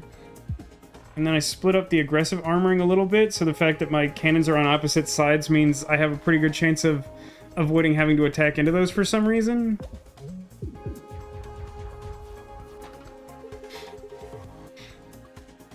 I'm glad you agree it's vague. I mean, like, I think I'm pretty good at parsing card games normally. But I've been, like, kind of juked by reading the card explains the card, like, twice today. That feels like a little unexpected. That's a lot of damage. You want to shoot right at my face, huh? I could do with less of that.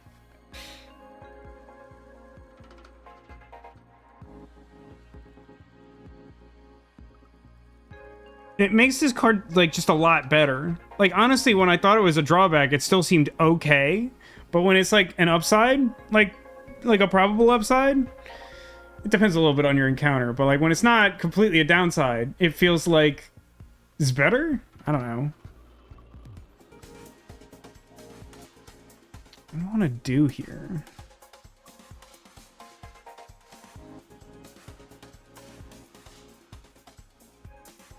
I think I simply want to scramble and then, like, move so that my missile bay is in the path of their attack, and then put an attack drone there to deal them 1 and not take damage.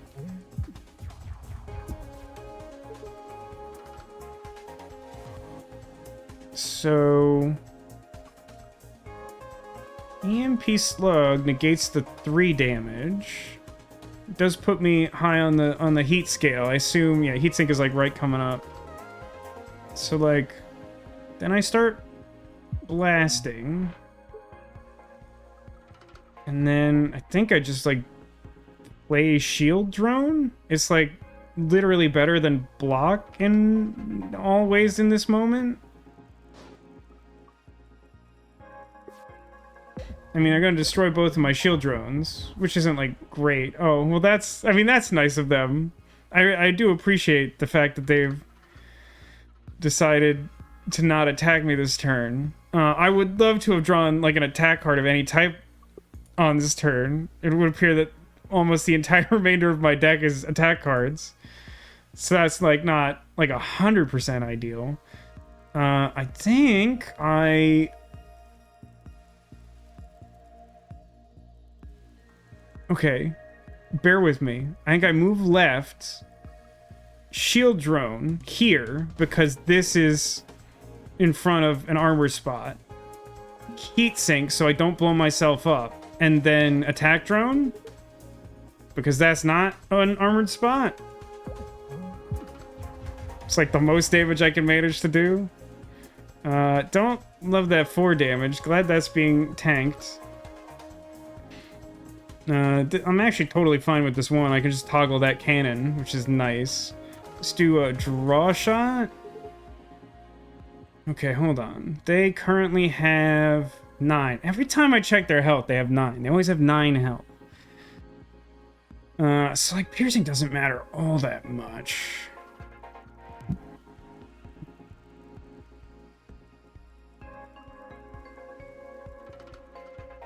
Oh, piercing also ignores armor.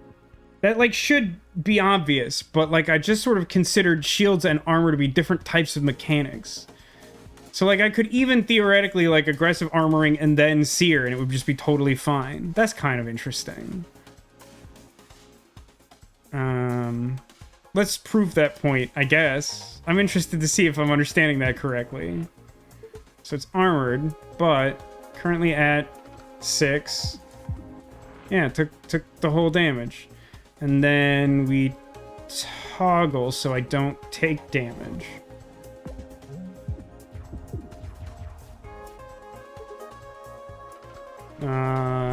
Woof.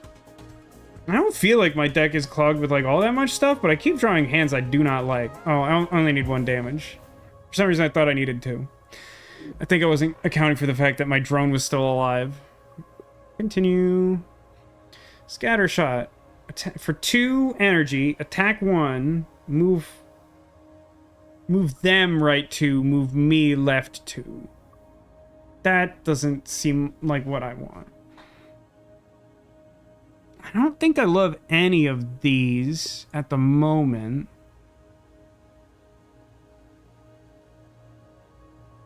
We're remotely close to strafe being good. I mean, we could build toward hand cannon.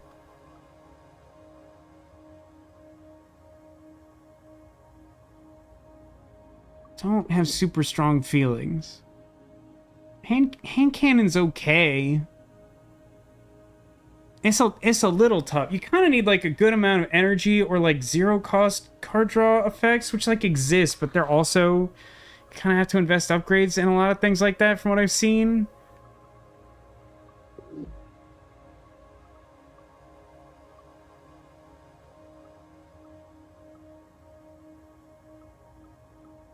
Hand cannon. I don't know.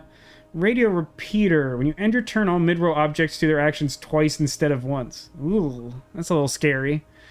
Ares Cannon version 2 replaces Ares Cannon. Your inactive cannon is armored. At the start of your turn, if you don't have War Mode in your hand, gain 1. War Mode. Both cannons are active until end of turn. Flip to toggle. So I'm assuming when you toggle War Mode, it becomes like Peace Mode and everything is armored? Salvage arm. Gain 1 energy every time you destroy a mid-row object. That's probably going to be a little bit harder this go. But I'm not... Like, I really like the flexibility of being able to toggle the armored thing for 0. I guess this just makes the ship more aggressive. Oh, I guess while this is active, you're kind of just double attacking with everything, right? That's actually pretty ridiculous. I mean, we're a pretty aggressive build, I guess. I'll try it. I'm a little nervous about it.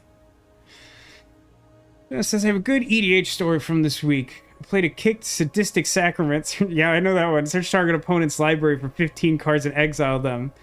And then died to a giant enemy crab. Cherix, the legendary crab, before I could untap.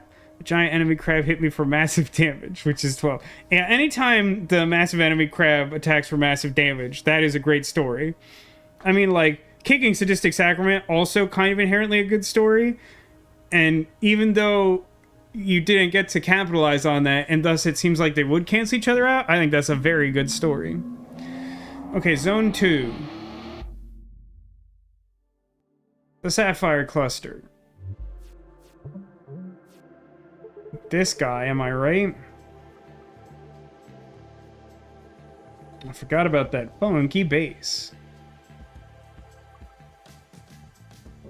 So when you toggle, both cannons active. Cannons are active until next turn. Wait. It appears to be the same on both sides. Am I then to understand that the cannons both have to be out for this to mean anything? I guess I'll just try this. Vasco Science. So that's pretty cool. I'm not gonna lie, that's pretty cool. I guess I should draw a shot. Unless I think, hold on. If I do freeze dry, that bumps hull to 8. And then I could do, wait, I would do 2 damage twice times 2. So that if while in war mode, next turn I drew Sear, it would kill them through shields. Sure, I'll bank on that. Oh, also, it like locks them in place for a comically long time. Yeah, I did take some hold. Oh, but I drew Sear. Both cannons are active until next turn. Oh, you have to do it every turn. But what's the toggle? I don't understand.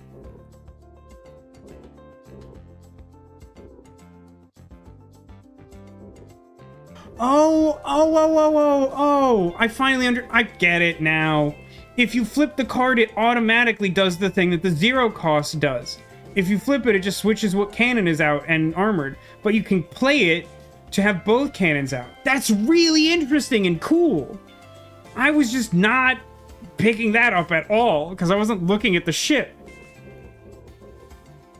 In fairness, it's not exactly reading the card explains the card, but that's really interesting. On that note, war mode, see or die. Ooh. Explosive Slug, eh? That's a little like Sear, which is a card I'm increasingly liking. What a sick... Isn't that really cool? Like, I thought it was like kind of like a selective upgrade, but no, that's like a total upgrade to the basic cannon thing. That's really interesting. Piercing attack. I do kind of wish I could get like one more heat sink style effect. But like the way we're going, like the more piercing you have, the more valuable piercing is. Oh hey, Arcadius, welcome to the stream. I think I'll take an explosive slug. I mean, parallel shift I don't care like at all about. Whiplash is a little funny. I'm not gonna lie about that. Move left 2, shoot. Move right 1. Whiplash A, obviously pretty good as well. Mostly by nature being flippable, so you can decide what direction you want to ultimately have moved a little bit. Night Ditto, thanks for hanging out for the pajama party. I hope you have a good sleep. I'll take the slug. Slug's fun. Okay, so... I feel like the best of... Oh, interesting. So, like, the path of least resistance is, like, repair yard, normal enemy, random event. But by going to this random event, I can't go to any elite ever. Which might be fine, but I think I would rather take on the elite.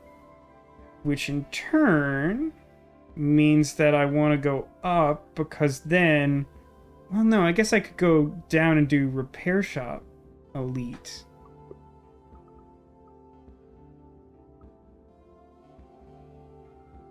What's the upgrade on heatsink? I can't make it do -2 heat. I can make it so I move, which is funny. Hand cannon, I can make more expensive to hurt. Oh, that's kind of fun. Draw a card before calculating your hand size. Parallel shift kind of sucks. That's just like a dead card. I mean, I could remove basic shots at the repair yard.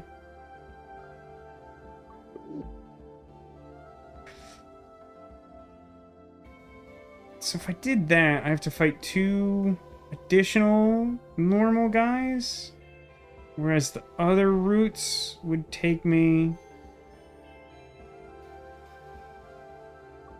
So this is 1, 2, 3. This is 1, 2, 3. This is... I think I'm gonna go repair yard. Eunice? Cleo?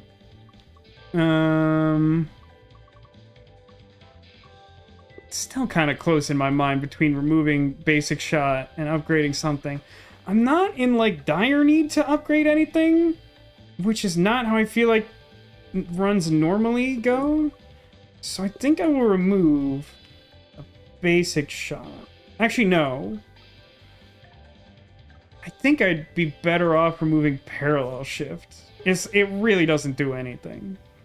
And I don't exactly aspire to do more drone stuff.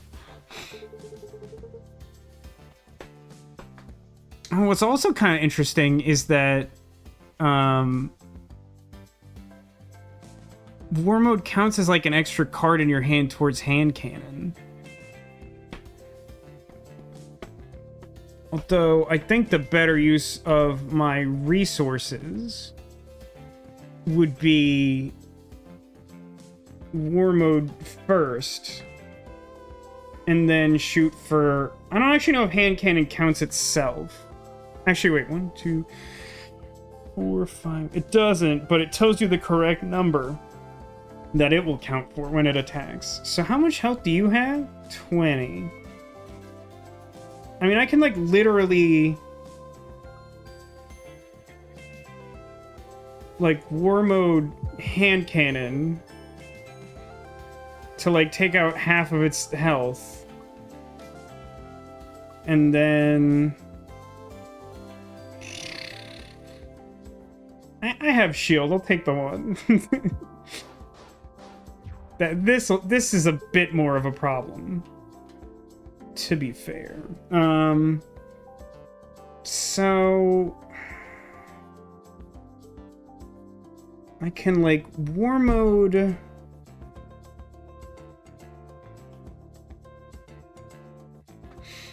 I can war mode like explosive slug aggressive armoring and do like a lot of damage because there's a missile in the way that doesn't quite kill them. But then I can... No, I can't scramble because the war mode does cost 1. That would mean taking a lot of damage or using my ephemeral dodge. This is a little bit of a problem. Let me actually calculate the damage, I guess. So if I did do war mode explosive slug, then I would do 2 damage and remove this, which would mean that when I aggressive armoring, I would do 6 more damage. So that would be 8 total, which wouldn't kill them.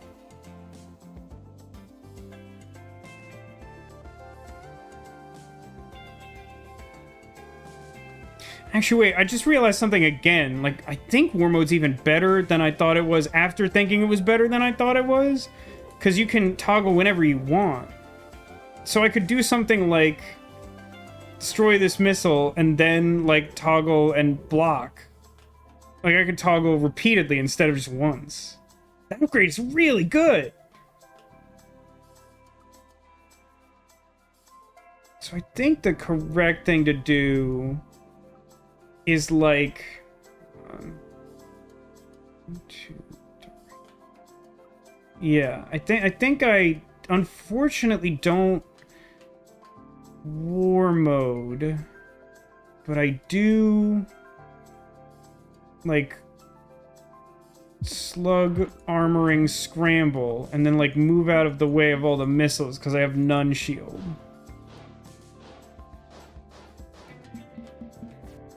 Oh, that's great. That's pretty much what the best thing I could hope for is for you to position yourself that way. No missiles coming at me, full broadside.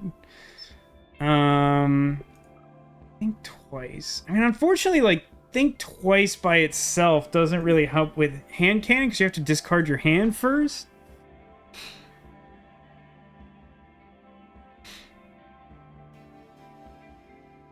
Think twice A kind of does because you can spend 0 and draw into hand cannon, which is a little insane with war mode.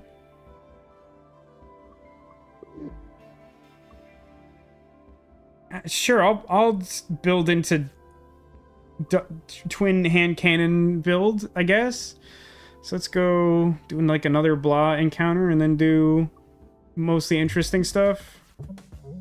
Ooh, I feel like I remember this one being annoying. If this attack hits you, it will also give you a card. I don't want that though. Please don't.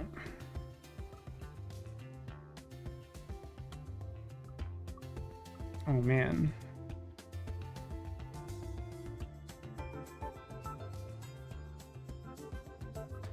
So if I panic, so if I war mode and then panic A, and then I can't do Sear. Is there a way to make Sear cheaper? I don't think any of the upgrades on Sear make it cheaper.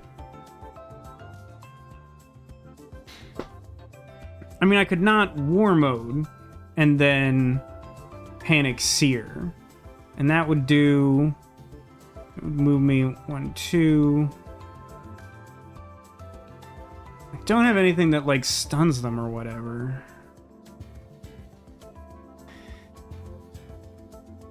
I mean, I could, like, drone and then panic. Like, drone, toggle cannon. Yeah, wait. I can... If I toggle the cannon, then panic will move the cannon into position of the cockpit. So I can, like, drone...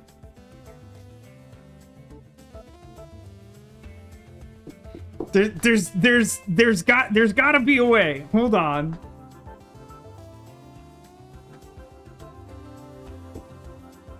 The problem is that if I do that, then I shoot the drone, and it doesn't make any sense, is the problem. Like, I can spend 1 energy to make drone here in the row where I'm being shot. But if I then panic, I move right 2, and right 2 puts cannon in the way of my own block there, which isn't great, to be honest.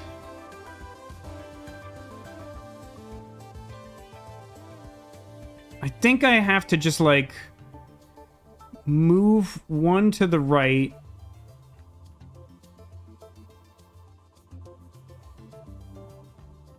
Panic Sear?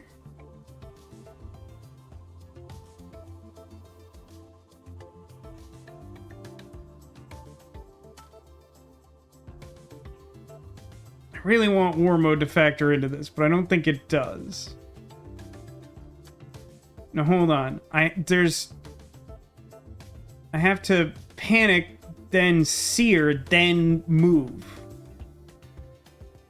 I guess I could just toggle the cannon. Whatever. Move. I got really thrown off by that for a second, but it does technically attack. It just attacks for 0, which I think is relevant against certain, like, objects. So I sear, and then I move. That turn felt really difficult. Katie says, so I got a new phone the other day and discovered the new cover screen. While it's folded, can have GIFs as the background. So you chose a bunch of Digimon GIFs. Wait, hold on. The new screen while it's folded. So you got... What phone did you get, Arcadius? Is that... Like, I got a Razr. Did you get a Razr or the Samsung Flip or something? When you say folded, you mean like an outside screen when it's, like, folded shut? Like, I think if you shoot this for 0, it does something. I got the Flip 5. How do you like the Flip 5? I ended up going with the Motorola for a couple reasons. Like, I like the gesture control stuff on the Motorola phones. And I'm also just kind of partial to Motorola phones from the experiences I've had with them. But, like, a lot of accounts have the two phones either being really close or, like, a lot of people like the Samsung Flip better. We're technically in an asteroid field, huh? That's, like, barely true, though. I don't love my positioning. It's not very good.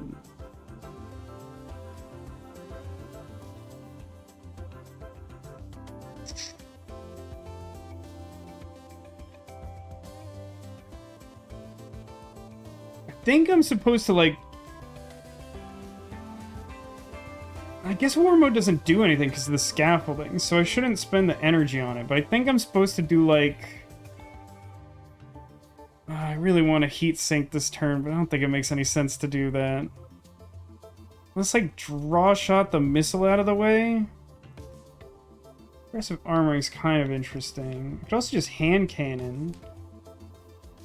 Oh, but I don't have the piercing anymore because I had to get the target out of the way. So it would still do, like... It blew through, like, a lot of their shield. It's not the worst. I could do aggressive armoring. Aggressive armoring is a little rough because they have so few hittable points. But I think it's actually fine because I have a good number of piercing options.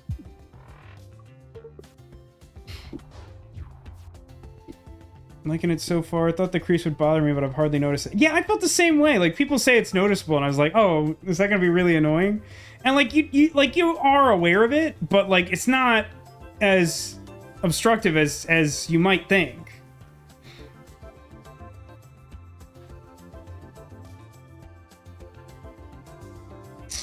Man, war mode sucks against this ship. I think I'm supposed to... None of this is really good, huh?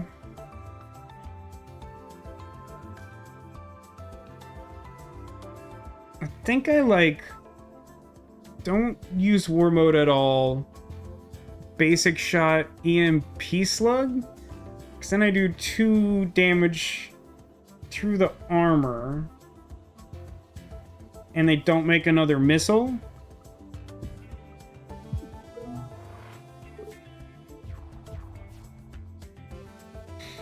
I didn't have them move locked. They just don't want to move. It's kind of fine by me.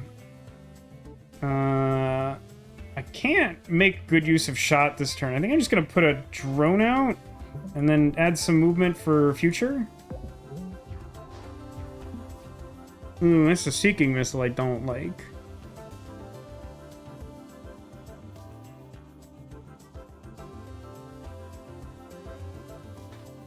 So, if I war mode hand cannon, then I do 3 damage to the ship and blow up the missile that would hit me. I would take 1 damage from that left cannon and also whatever card it gives me, but I think I can deal with that. Is there something better? Wait a minute, if I do war mode seer, that does more damage. Because I have to play the war mode before getting the bonus. So that would do... like, extreme... like, very lethal? Maybe not very lethal, but it would do... 4 over here and 2 over here. It's still better, is the point. Yeah, I didn't calculate that correctly. It's fine. Solar Flare I don't like. Bolt is okay. I never want a second scramble. Sometimes the first one's okay. I never want second scramble. Bolt is not terrible. I will take Bolt. Upgrading Bolt's pretty fun. Boss guy. Another thing that war mode is not good against. That's disappointing.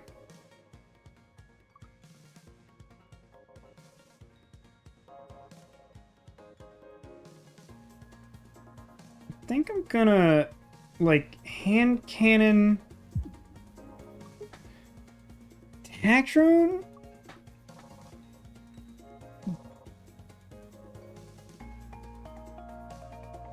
Yeah, I think, like, attack drone toggle cannon so that I'm armored on the one that's getting hit for one.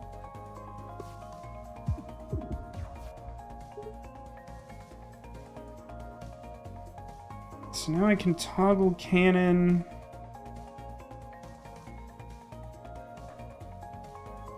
And then do, like, 4 damage as long as I don't sequence horrendously. And then I can block all the damage coming in. That's probably as good as that's getting, because I can't, like, literally ever war mode for value against this thing. So, like, shoot. Again, I think giving it armor is actually okay. And then block.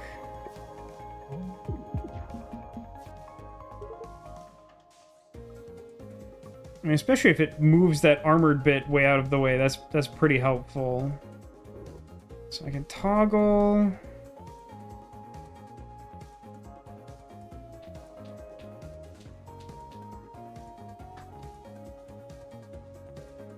I think, like, Sear move shield drone's pretty good.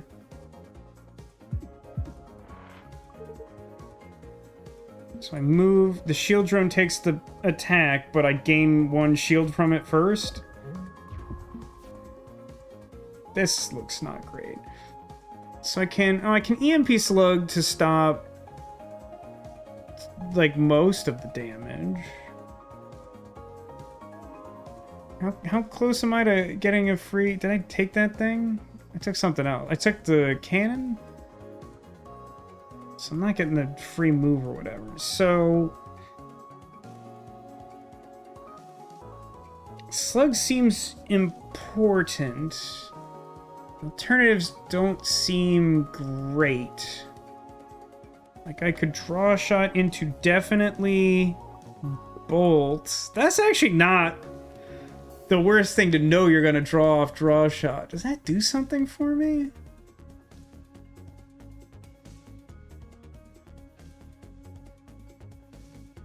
Like, I could like panic to the left.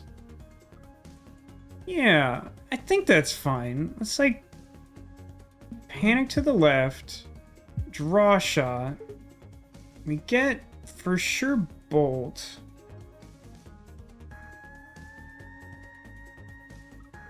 I might as well just use it.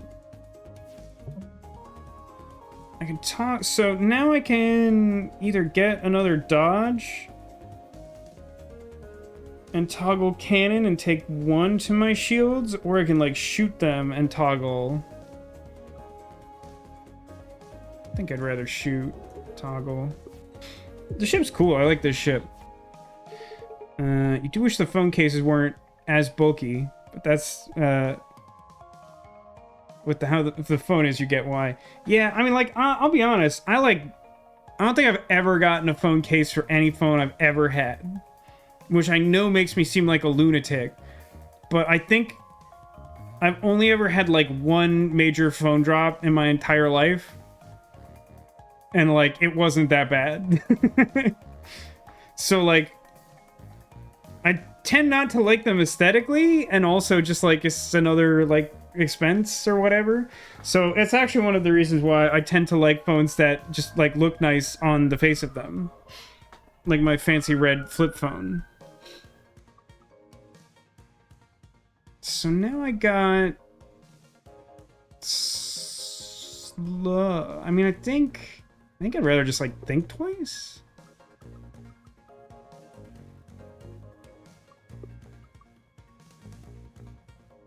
Wait a minute. If I think twice, I discard war mode, right? That's not... How does retain? It's not discarded at the end of your turn. I think if you discard your hand, you still lose it.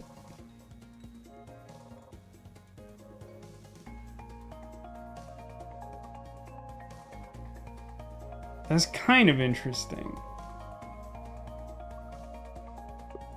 It's a little bit of a risk. I could draw into hand cannon, which would be able to do 5, but I would need...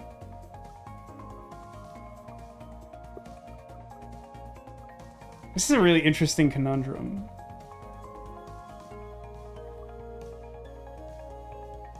What are the odds that I draw a hand cannon out of this? So currently we have 11 cards. We're gonna draw 5. They're not great. So, like... I think it might be worth the risk. So if I do Explosive Slug, firing at this rock on the right, I deal 2 damage to them, and they drop to 5 health. If I then think twice, I have 2 energy left, I lose War Mode, so I can't make the cannon go defensive again. But then I have, like, an almost 50% chance to draw a hand cannon. When I put it that way, it's, like, not that impressive. But... I came here to be aggressive, right? Well, shoot. Actually, Heatsink's a pretty good draw. Oh, actually, I figured it out. Watch this. Heatsink, so I scoot over and my armored cannon is one of the ones taking damage. And also, attack drone in the slot where I'm taking the other damage. So I get 1 more damage in. I don't take damage from this attack. And I tank the hit with this drone. I'm smart. Hand cannon, where were you last turn? That does lethal, right? Okay. Combustion engine. X is how hot you are. For me, that's 0. And then you move right X, but it's flippable. That sounds mildly horrendous. It's like... No, it's not similar to Bolt, really. If this was Evasive Shot A, I'd be all about it. Because I think Evasive Shot A... Oh, no, that's not the difference I thought it would be. I want that. With the ability to do 2 cannons, that's kind of interesting. Now wait, I don't think I paid attention to this before. When you fire a draw shot out of both cannons, you draw both times too? I mean, draw shot is just like a generally solid card, and even without other stuff, it's a little bit of a combo with hand cannon, because you can spend the 1 energy to have more total cards in hand, and then do hand cannon. I just take the draw shot. Sure. Alright, I get an artifact. Stun Calibrator, obviously good. Your first attack, or your second attack stuns something, right? Yeah, your second attack stuns something. Ricochet Paddle. When you shoot an incoming missile, turn it around instead of destroying it. I mean, that's funny. Is that good? Gravel Recycler. Gain 1 temporary shield every time an asteroid is destroyed. Woof. That's so bad. I think Stun Calibrator is better, if for no other reason than I think it combos with War Mode. Pressure Fuse. While your hull is under half its max, all of Drake's card attacks deal +1 damage. I mean, I guess it's better than nothing. If I start getting close to death, then I can counterattack. Probably want a repair yard here. The upgrades to hand cannon again. It can draw a card first is probably the one I would want. Freeze dry. I don't care about that at all. Heatsink, I never remember what these are. Right. Cost 0 or is flippable. Aggressive armoring. Aggressive armoring B is kind of funny. Sear. Stun or doesn't do heat is a little interesting. Can also upgrade Think Twice. I think it might be remove basic shot though. Like a lot of these would be like fine upgrades for sure, but none of them seems like totally amazing. So I think I'm gonna go to here and remove basic shot. And then I have to do another boring encounter, which is what I call the ones that are just kind of featureless. They're not necessarily actually boring.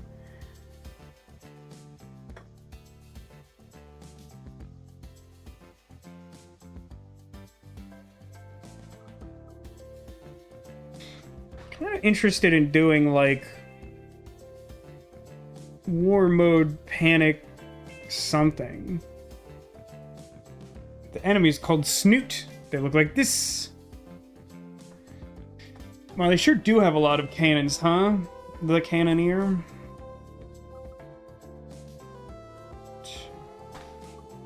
No, panic's not great, but if I don't move...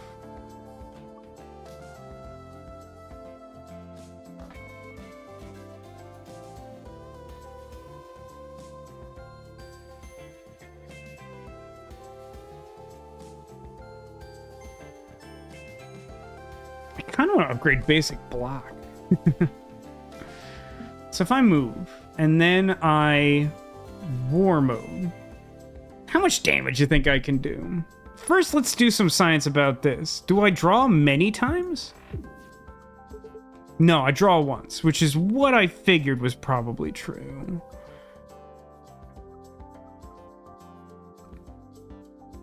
I guess...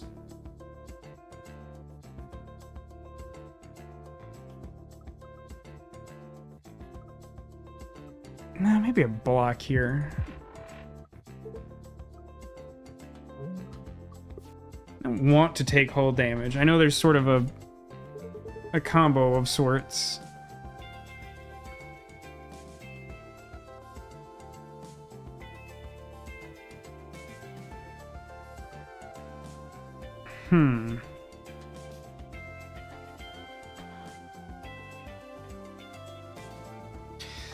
EMP slug. So I can do 3 damage because it will be my first attack. That's interesting. Does that just make hand cannon better? Because I can only do 1 attack this turn. I can't stun anything. So I am looking at kind of a lot of damage. There's a couple ways I can get around that. Might just have to use the next repair yard to actually repair, which is disappointing. So, like...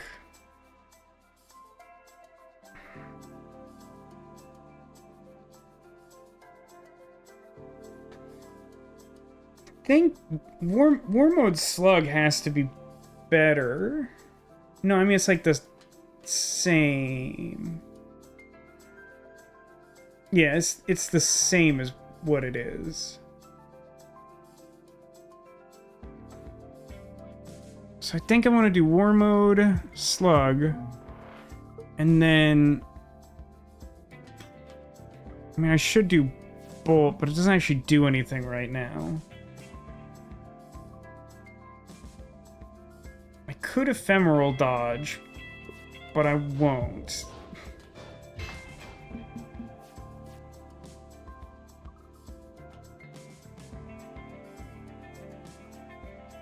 I can get rid of that missile by playing a shield drone. It's not particularly good to do that.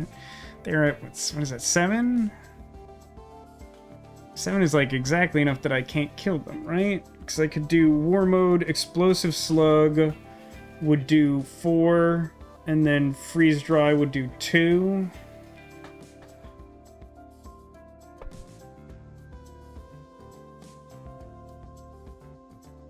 And they can ignore the armor because piercing.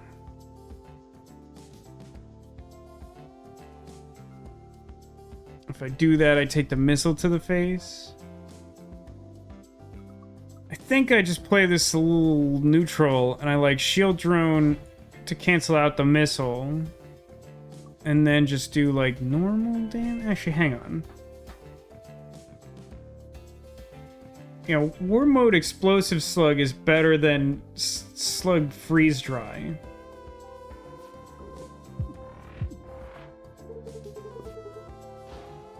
Really cool. Hey, cool armor. Really effective. Hope you kept the receipt. Lol. Lol. I think... Well, okay, my draw pile is like basically everything in my whole deck, which is not ideal for trying to plan a turn like this. Hand currently is pretty bad. I think I definitely want to think twice. The question is, what, if anything, do I do with war mode first? And I think the answer is...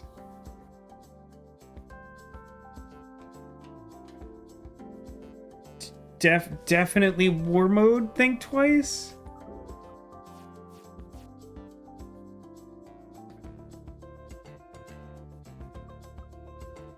So this, I haven't done an attack, so this should kill them through the armor because of my armor piercing artifact. Okay, great. Options, flex, move, shift. I don't think I want any of these. Options. Options can be a card adder, but I don't think I have enough energy for that to be strategically useful with hand cannon or anything like that. I think I just skip these. How's the pajama party? It's good. Look, I got a Pikachu on. Pikachu. Hi, Funny Godmother. How's it going? Don't know that your internet will hold out long. Are you having new and exciting internet problems? I know you've occasionally had, like, outages, but, like, I didn't know that they were happening recently. Now, the question is, do I repair, or am I greedy?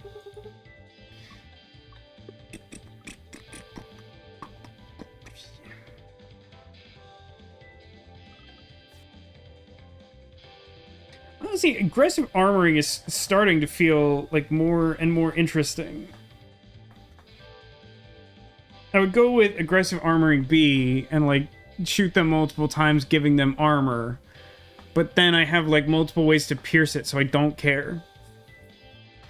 No, the room is just a dead spot. That does suck. That's not what you want.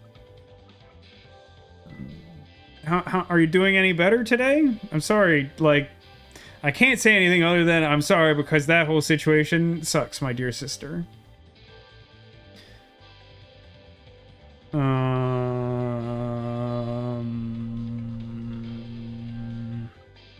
There's some temptation to upgrade Think Twice right now.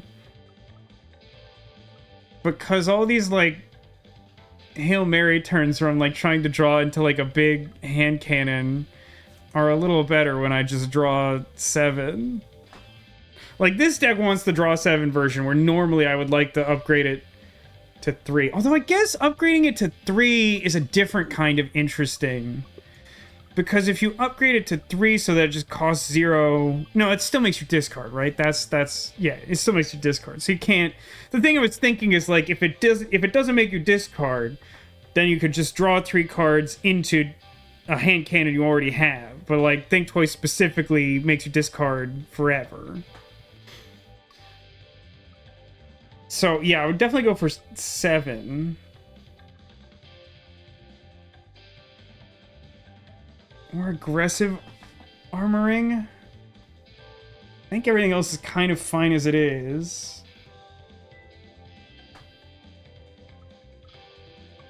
Yeah, I think I'm gonna upgrade the Think Twice to Professor Oak. Discard hand draw 7. Anyone, any Pokemon enjoyers in chat?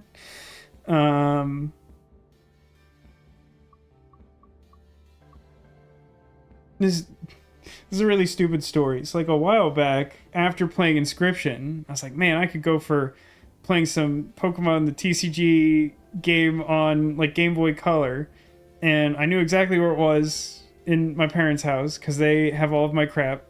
I'm so sorry for that. And I went and I got it and I brought it back here, and I just never made time to play it, and I don't immediately know where it is now. But now I have that weird analog pocket thing that I got for Christmas that would be able to play it on like a nicer, higher resolution screen. And that would be cool. And I think I can find it. I haven't dedicated any time to it, but like this is the type of problem that would definitely happen to me. Is like make a completely innocuous decision, make my life harder for no reason.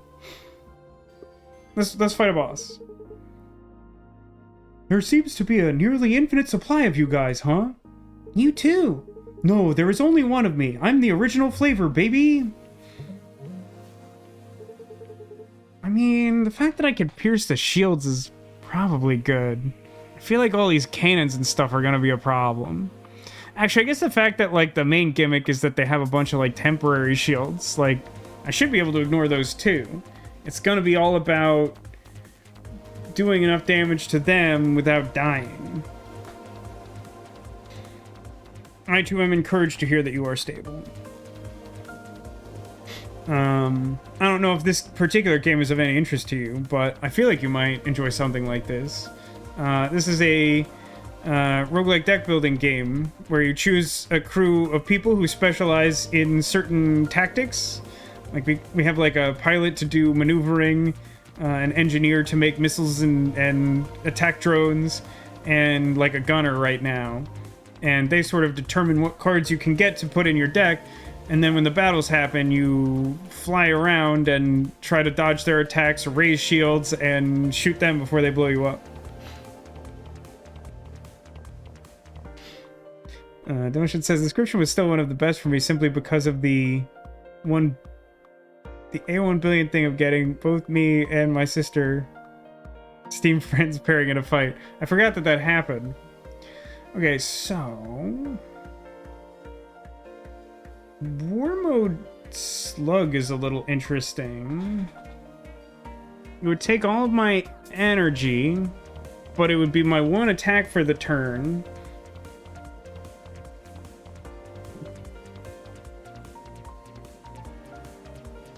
So it would pierce all that damage.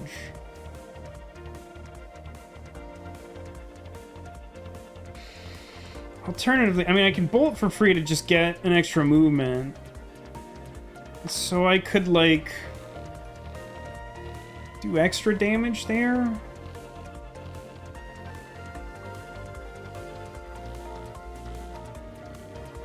Yeah, this way, if I move one, I get one extra damage and I take one less damage. I think that's good. Blam blam. Oh, right, because the attacks don't happen simultaneously. The second one hits shields. Right, that's my bad.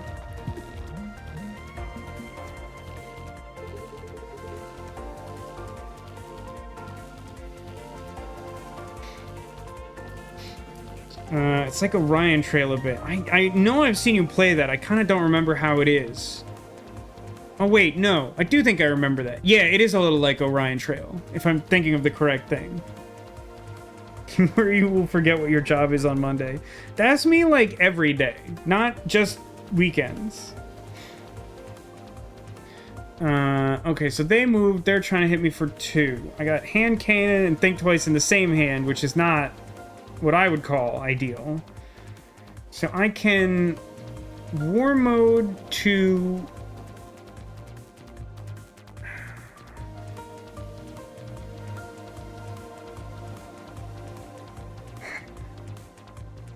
I can war mode hand cannon, which then does 6 damage to them.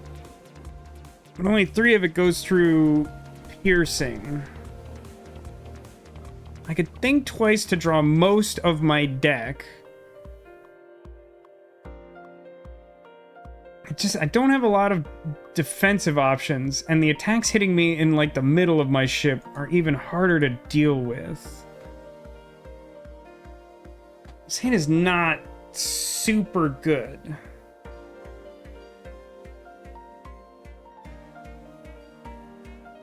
There's also no way, like, my stun artifact only does 1 attack as well. So even if I, like, position myself so my cannons were opposite their cannons that were trying to shoot me, and I did everything perfectly, I'd still only stop 1 of those attacks. This game could definitely be described as uns zoom. The music is extremely good. It's like It's like S-tier music. It's like Orion Trail plus Dicey Dungeon. I mean, the overworld map is very Slay the Spire if you've ever played that. I honestly am not sure if you ever have. But obviously that is a super duper famous roguelike, and a lot of games emulate its map system.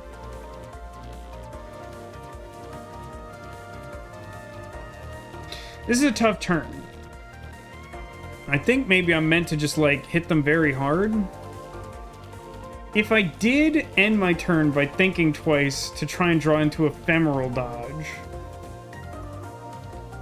I could go like 1, 2, 3, 4, 5. I'd still take one hit to my hull. If I could get like an ideal hand of cards, this still like wouldn't be very good. This is a tough turn. I don't know what to do about this. Yeah, if you haven't already, you should check out Slay the Spire. It's like one of the games that I feel like revitalized / created the roguelike genre. I mean, obviously Rogue is the original Rogue, but like I don't feel like a lot of games directly emulated Rogue until like Slay the Spire and Darkest Dungeon and a couple others came out. And I'm honestly not sure which of those all came first. I think they came out at like around the same time. Am I just taking 2? Like, I don't know what to do here. If I take 2, it should be relatively easy to kill them on the subsequent turn. Alright, fine. War mode. Hand cannon. Aggressive armoring.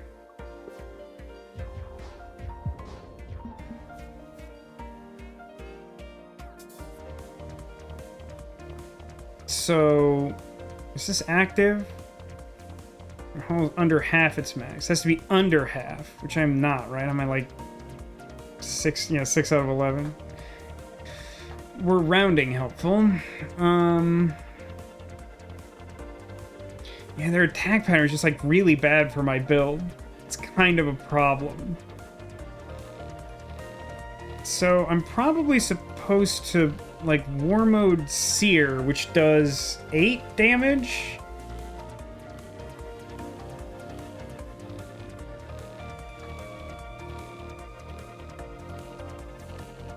Like, because I can't mitigate the damage, I think I'm just supposed to do as much as possible. It's, like, pretty good. It's gonna be hard for me to, like, not kill them on my next turn, but I will have taken this damage I don't want in the meantime.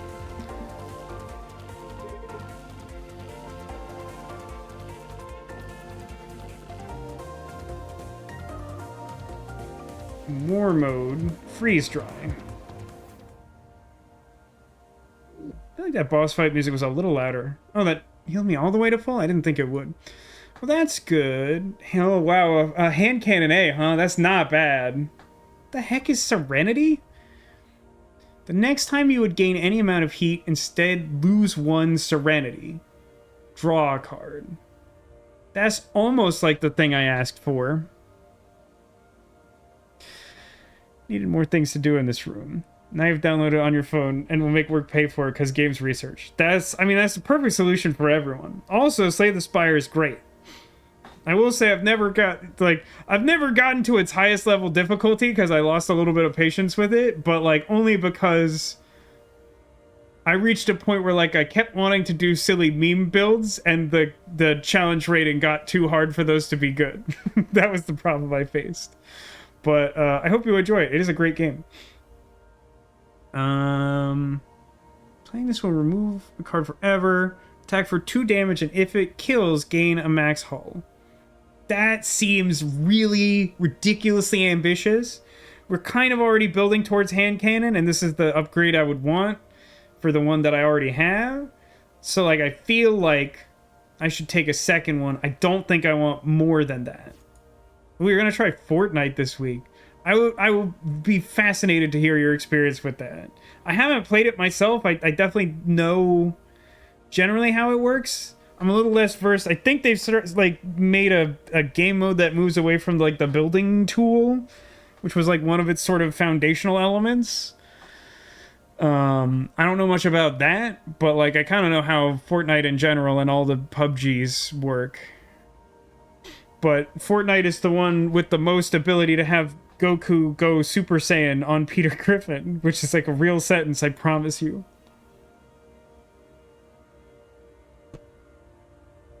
High frequency intercom. Draw plus 2 cards every turn. You get 1 less post battle card reward every time you get one. That's not terrible. What does Flywheel do? Every 10th time you draw a card, gain an energy. Whoa. That's interesting. And oh, Dirty Engines, I'm not a huge fan of.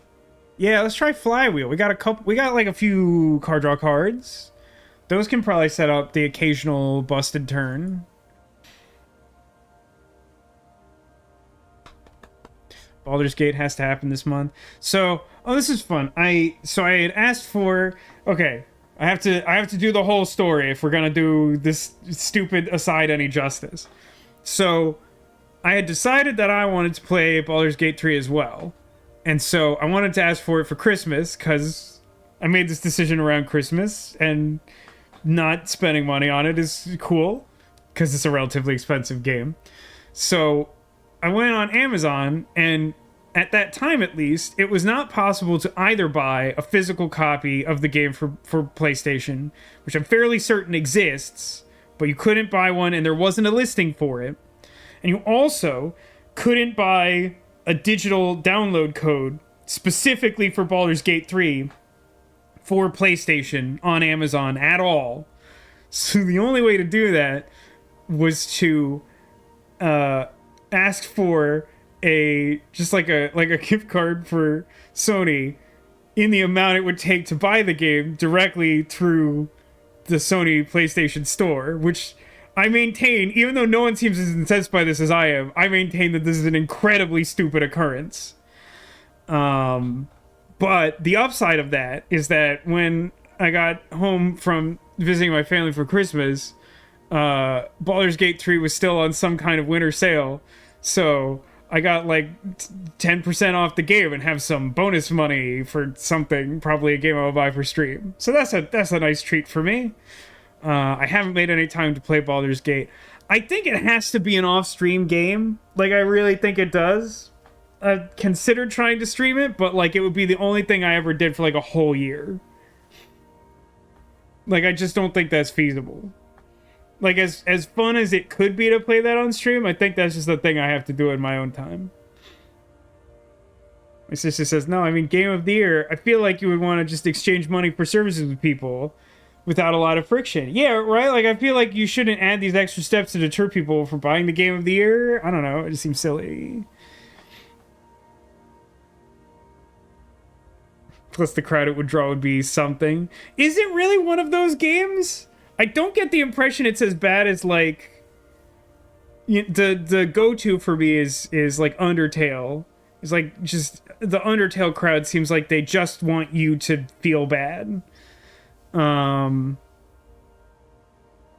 like there are definitely other games like that. I was a little concerned about Disco Elysium. That didn't turn out to be as bad as I had figured it would be. Seems too intense for our streaming style. I think our streaming style overlaps in this point where, like, I think the combats will be too long and not necessarily engage chat like our usual crowd. And also just it will take, like, forever, and, like, neither one of us streams very frequently because it's, like, a side hustle for both of us to some extent. They only want you to feel bad if you don't like it the way they like it. So, the Undertale crowd. That's fair. I don't know, I've watched a couple streamers play, like, Act 1, and maybe it's just because they seem like people who either aggressively ignore or police their chats, but, like, I didn't actually get the impression that people were, like, super bad or hostile about it. Yeah, side hustle. Thank you, Demolition. Thanks for the bits. Have one of these. Oh, you were referring to Undertale. Yeah, Undertale, I definitely get the impression, works that way. That's why it is my go-to example of, like, what that is. Baldur's Gate people seem to be chill. I mean, that makes sense. I mean, one of the things that excites people about that game is it could be anything, even a boat. right? Like, there's so many different ways for stuff to turn out because it's the most, like, intensely plotted game of all time. But I'm actually glad to talk that out a little bit and get the confirmation that, like, as much as people support the idea of me, like, trying that game, like, nah, it's maybe not a stream game. On that subject, I do still have to... I think this just might have to be a Discord thing, is bring up the subject of Strong Week. Hand cannon. Unfortunately, they're not in position for me to just blast them. By which I mean war mode hand cannon twice, which is just a really funny thing to do to a person. So I have Panic A, which is flippable.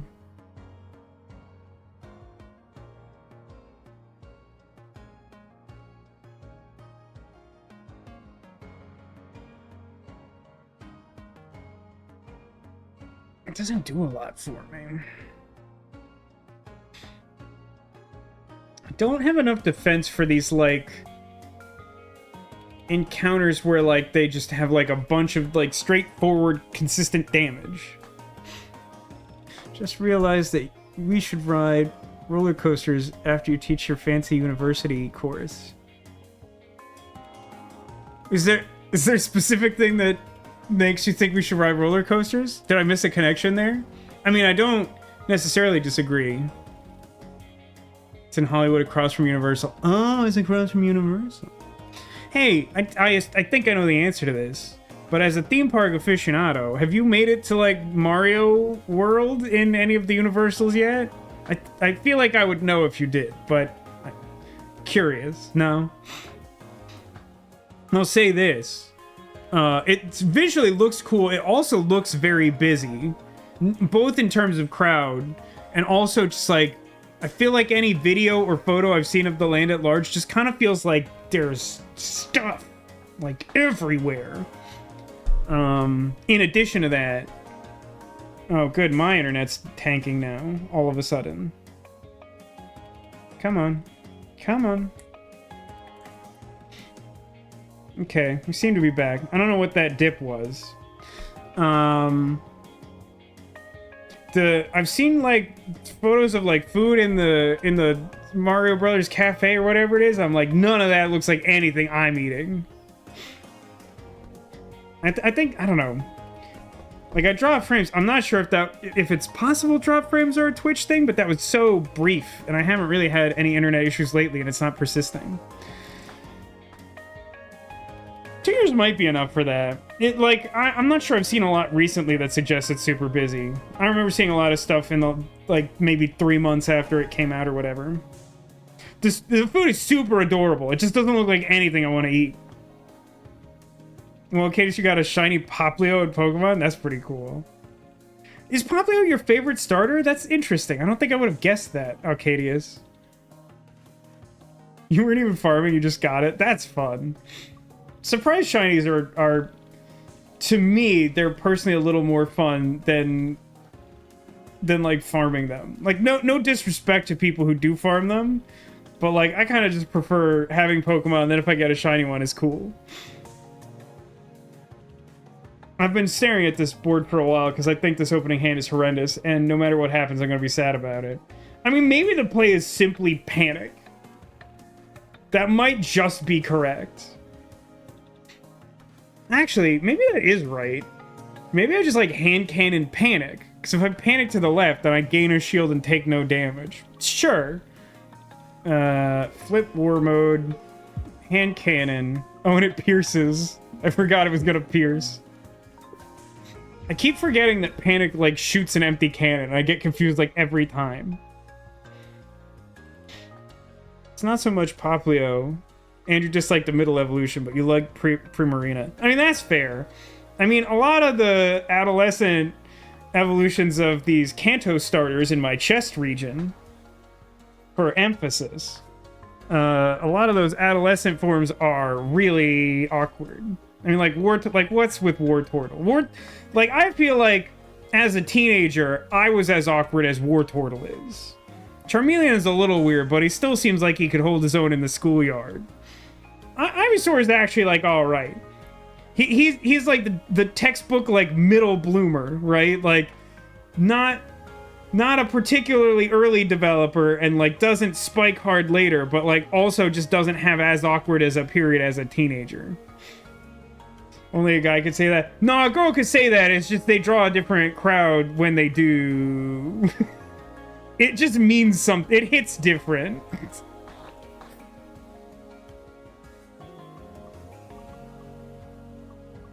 Okay, so new turn. Who dis? Basically the same situation I was before. I can draw 7 cards out of my deck, which might give me some evasion, might give me other hand cannon.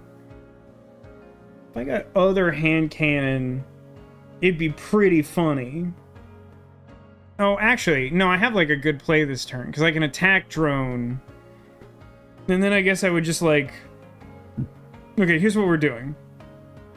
Oh, we're on a weird 4 energy turn in addition. Okay, I stand by this. War mode... Actually, war mode doesn't do anything. I'm stupid. Shut up.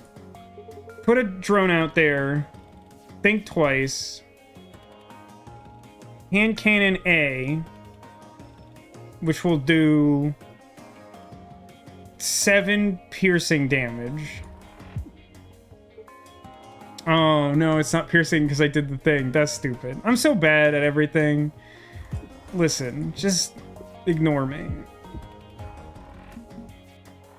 Why is this music such lo-fi genius? I don't know, it's just, like, there's been, like, no moment in time while playing this game that I'm not marveling at the music. Like, literally, like, booting up the game, I'm like, oh, yeah. Correct.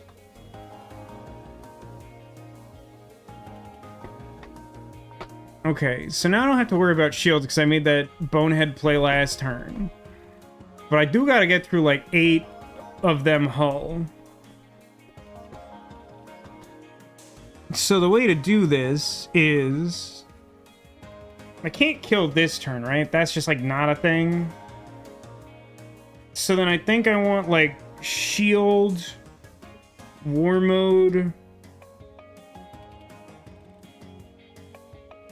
So shield drone blocks one of these attacks. War mode lets me do more damage this turn. Slug hits him twice. For some reason I have energy for another thing. I think I'd rather it be basic dodge because I think it'll be relatively easy to kill them next turn.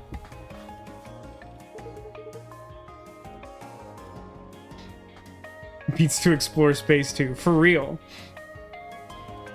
You can kind of read music? I can't do that. Wait, there's a Duolingo for reading music? That's wild. Can plunk through songs, use most of the staff. I mean, like, I can't even, like, beat that one puzzle in Myst where you have to play a piano. I tried multiple ways to not do it by listening to the music and do it by some other means, and I'm just too stupid. It just doesn't work. I aspire to do it someday, but not today. I'm pretty sure they're dead here. If I scoot, and then I war mode, and then I, like, sear them unbelievably hard, and then I still had the ability to aggressive armoring them for 6. Ooh, another explosive slug hits kind of hard. Definitely makes me want to get rid of another basic shot. Does give me some trepidation about the whole heat thing. Not doing like a whole lot to keep my heat in check. Although I'm also not like constantly playing the heat cards because now I have the hand cannon package. When I say that out loud, I feel a little uncomfortable about it. I mean, even like Klingon and Dothraki, as meme as those are, somehow seem more intuitive to me than music, which is actually way more practical. But like, yeah, you could like read music. Why not teach it as a language in the language app? That just had never occurred to me. Katie says, tried learning to write songs once, but after failing to figure out what note to use, I decided to give it a rest. Very good. Let's take this. Definitely want to go to repair, like this is clearly the optimal path. It's just like has the most things that aren't basic encounter, and in pretty much every game that has a map that looks like this, that's what you want. So this way. So what do I actually want to do? Because I said I have some interest in removing basic shot, but I could also like upgrade my other hand cannon so they both draw a card before doing damage. And increase the odds of like killing ships in like 2 turns. I'm gonna give that a shot, I think. It sounds the most hilarious. Random event. Yeah? I mean, they're both random event. They're getting a weird signal. An offering from another timeline. Another has sent aid. Oh, I could take a parry card for some, or a dizzy. That's okay. That's weird. I can only take cards for people who aren't on my ship. Which I feel like the first time I had this, because there weren't other people, it just let me pick from people on my ship. But now that I have other people, this concept makes more sense to me. What do I want, though? I don't think you can skip if you decide to look at the cards. I think you have to take one. I mean, probably Dizzy, right? What is the pillow fight? I don't know. I mean, like, we spent a lot of time marveling at my big, chunky Squirtle yesterday. He's very pillow-esque. Chat, attack or defend? We're kind of an attack build, which I don't know if that means that we should aspire to have, like, a defensive card. Maybe we just do nothing? Maybe we do nothing. The deck is, like, kind of doing a specific thing.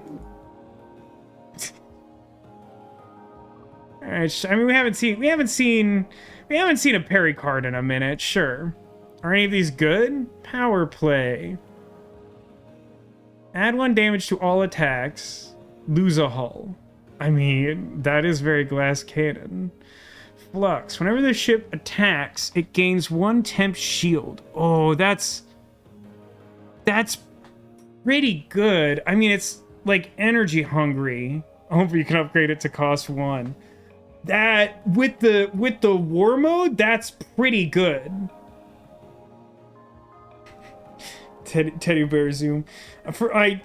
Glancing at chat from the corner of my eye, almost thought someone made like a really specific Code Lyoko reference. The very first episode of Code Lyoko, at least when translated to English, is called Teddy Godzilla, which is just a very weird way to be.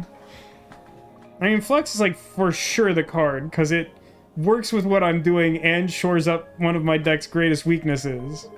But I do really need to upgrade it pretty soon. Man, this timeline's just falling apart at the seams, huh? Alright, let's fight a boss with our... Oh, okay. Oh, hold on. There's like a slim chance we could blow this sucker up if we really thought about this turn. Is something giving me constant energy now? Oh no, it's just every time I draw 10, so I'm likely to start battles that way. Because I draw, like, extra cards. Okay, and now I'm processing this better. Sane says, do you guys know what the 3 biggest mistakes programmers make are? Poor naming and off by 1 errors. Oh, that's very good. That's very fun. I like that, Cotillion.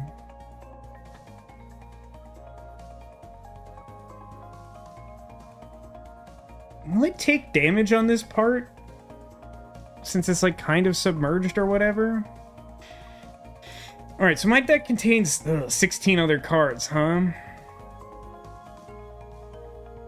So I can draw up to 4 of them by using the draw shots in my hand, which reduces the total card pool of stuff I haven't drawn to 12. I could draw Think Twice. If I drew the Think Twice, I would get another energy.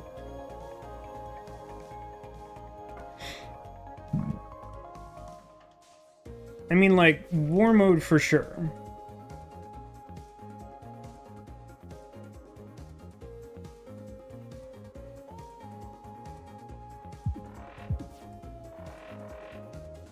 All right, you have to do it all in once or it wakes up anyway. In that case, we do the EMP to reduce that damage coming in on the right side and still do like a bunch of damage. That seems fine. So I take one hit to my shield. This looks worse though. Oh boy. So let's think about this. I can use my Professor Oak card to try and draw into the other hand cannon with more cards in my hand. I would also for sure get another energy if I did that. So I could like war mode down to 2 energy, think twice up to 3 energy, and see what I have.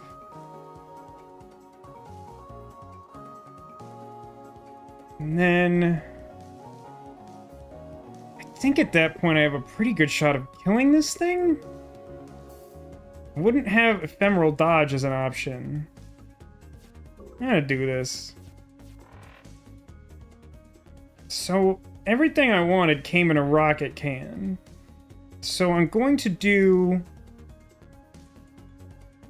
Hold on, how does it calculate this? Does it track the card it's going to draw? 1, 2, 3, 4, 5, 6, 7.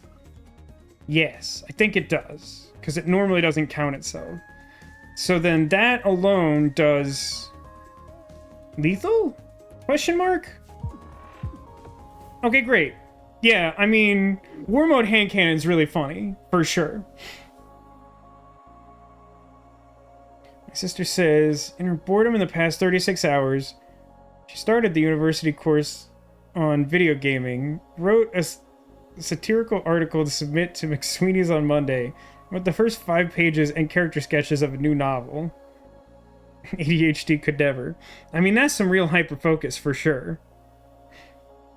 I mean, like, it definitely helps your productivity towards those types of creative projects to not have to focus on your day job.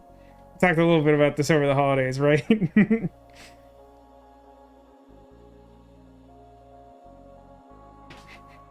Haven't left this room. What is time?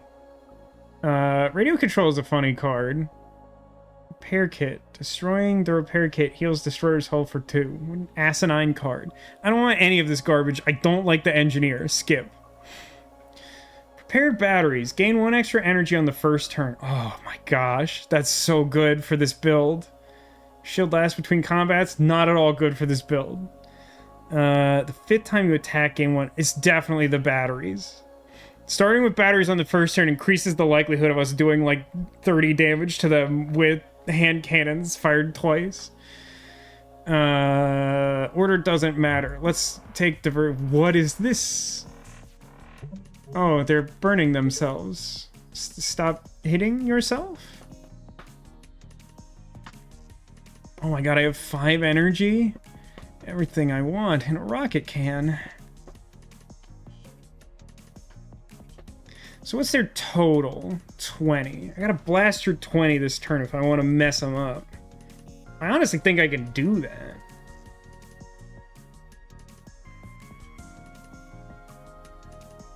So like war mode, draw shot,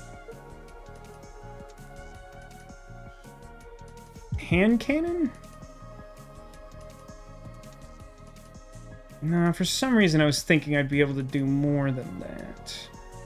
I think we're gonna do like bolt, dodge, get out of dodge.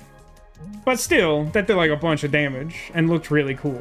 Everyone clapped and cheered when I did that because I was so good at it. Hey Critwitch, welcome to the stream. How's it going?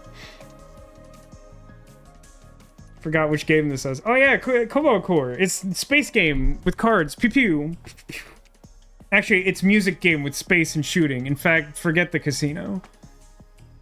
So now they're at 9 and they're not planning on damaging me. Well, that's pretty stupid of them, to be honest.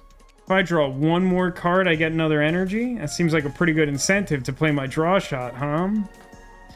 So like war mode to start blasting, and then draw shot to get a free energy, and then I mean like EMP slug for real, and then just keep shooting. I mean, we definitely are the glass cannon, that's for sure. Ooh, another heat sink could be good.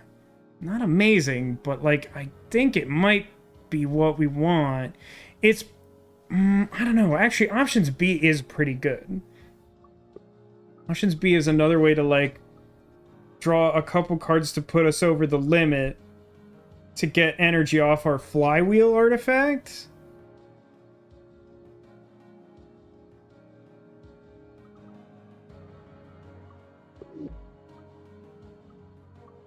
It's kind of close.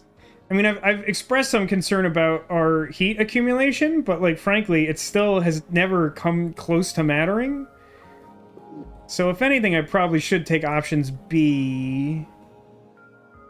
Options B is like just a way better basic. Actually, options B adds like 4 to the flywheel count. I have to take that. Artifacts. I mean, I don't hate crosslink. It's just not very good in this build. You'll probably like win or die most major occurrences before that matters. Oh my god, look at Tooth. Look at this little guy. I love the characters in this. Hee-hoo! Welcome to my emporium of wondrous ideas, traveler. May I offer you some of my creations? These all seem absolutely useless. Perhaps they are. Perhaps they are. Okay, hold on. I don't... I've seen this guy once off stream, so let's enjoy these together. They're very good. So buckshot. For 1 energy, do 0 damage 3 times. And I like the description at the bottom is why? Okay.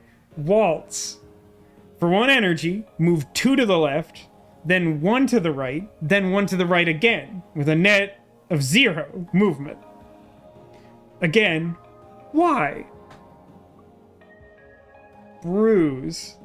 Lose 1 hull, heal 1 hull. Why? And finally, lightning in a bottle. For 3 energy, add 3 energy. Why? So, this is a really great encounter. I really like this. Because, so for example, like at the start of the stream, we got strafe, right? Which is a thing that says every time you move, you shoot. So like if you have the strafe card effect on your ship, and then you play Waltz, for 1 damage, you shoot 3 times. With Buckshot, we've seen there's like artifacts and some other things that can like temporarily increase the damage of your attacks for like a turn. Or there's even some that like for a cost will like do it permanently. So then you'd be attacking for 1 damage 3 times for 1 energy. So like these are like really cool build around cards. They're a great reward if you like start down a certain path, but like you can also just like not take them. Like it's a really good encounter. It's really clever, I think.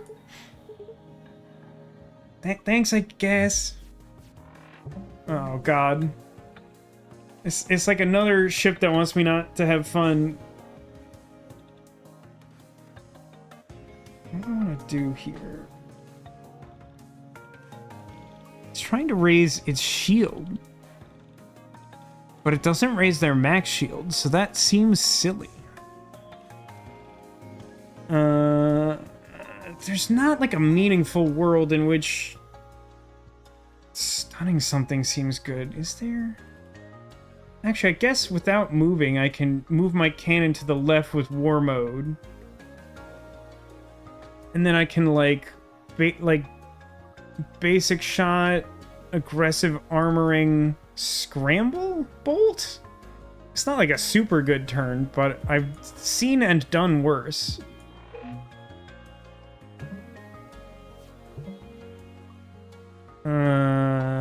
Do I want a heat sink? No, heat sinking is really bad because it's not flippable. Also, I don't have heat, so there's no reason to do that. I think we've managed to save our like weird emergency escape maneuver until the end of the game. So it'll be nice to have that option to help us in the last fight.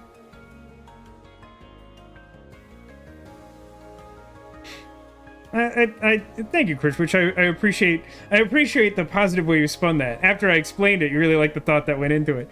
But like, what's cool about it, I think, is that like, if you aren't that familiar with the game, you look at it and you get a great laugh out of it. You're like, what is this stupid crap? But then like once you played the game, or if you're like really familiar with these types of games, and you're like, oh, like I can see how I might be able to like exploit these stupid options. But like in a vacuum, if your deck doesn't have some way to capitalize on them, they're all complete garbage. Like they're so useless. Like it's a really fun idea. It like functions on multiple levels. It's cool. Lux A. Increase my killing power A. So I guess the trade-off with this ship is like it's difficult for me to position myself so that war mode does anything, but like also because I have that stun artifact, it's really difficult for them to do anything meaningful to me at all. I guess, like, Flux isn't even actually very good against them, is it? Let's do... Draw shot? And then probably another draw shot. And then I'm gonna... Attack drone. I don't think I want to use the think twice. It would get me another energy. But there's like no way a hand cannon is going to do enough damage to like finish them if I can't use war mode. So I think I want to put an attack drone out there just kind of for fun. It's like a little damage and I might block an attack at some point. And then I could do explosive slug to blast through the armor on that I think I put on there.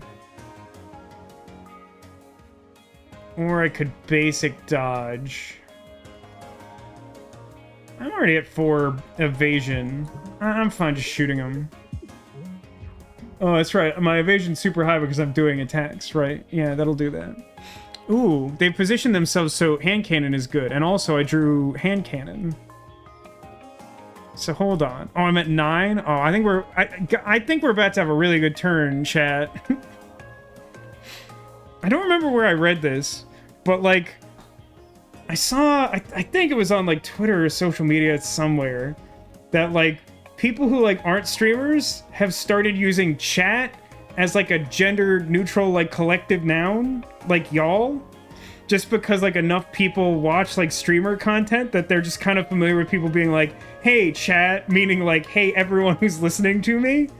And like that really amuses me. Like that's fun in a weirdly intangible way.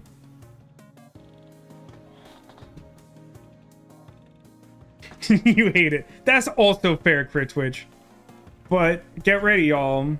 I'm about to go off. So let's options B, which will put us over 10 and give us another energy. And then we're gonna hand cannon for... Okay, this isn't actually going off at all, is it? This is actually pretty bad.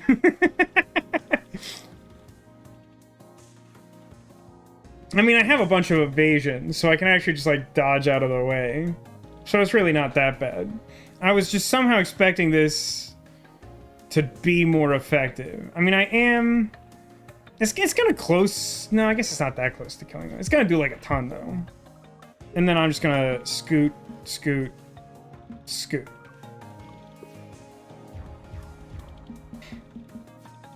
Like, they identify as chat. No. So, like... So, I'm going to use a weird scenario as a hypothetical to explain this. But, like, so say that your grandmother joins, like, a knitting circle.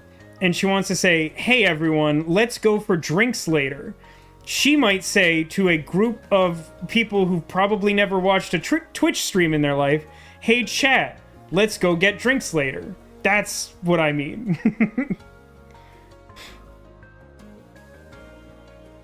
Okay, so hold on. They're currently at 7. So, like, I could kill them trivially easily, but the funnier way to do it is to hand cannon them twice.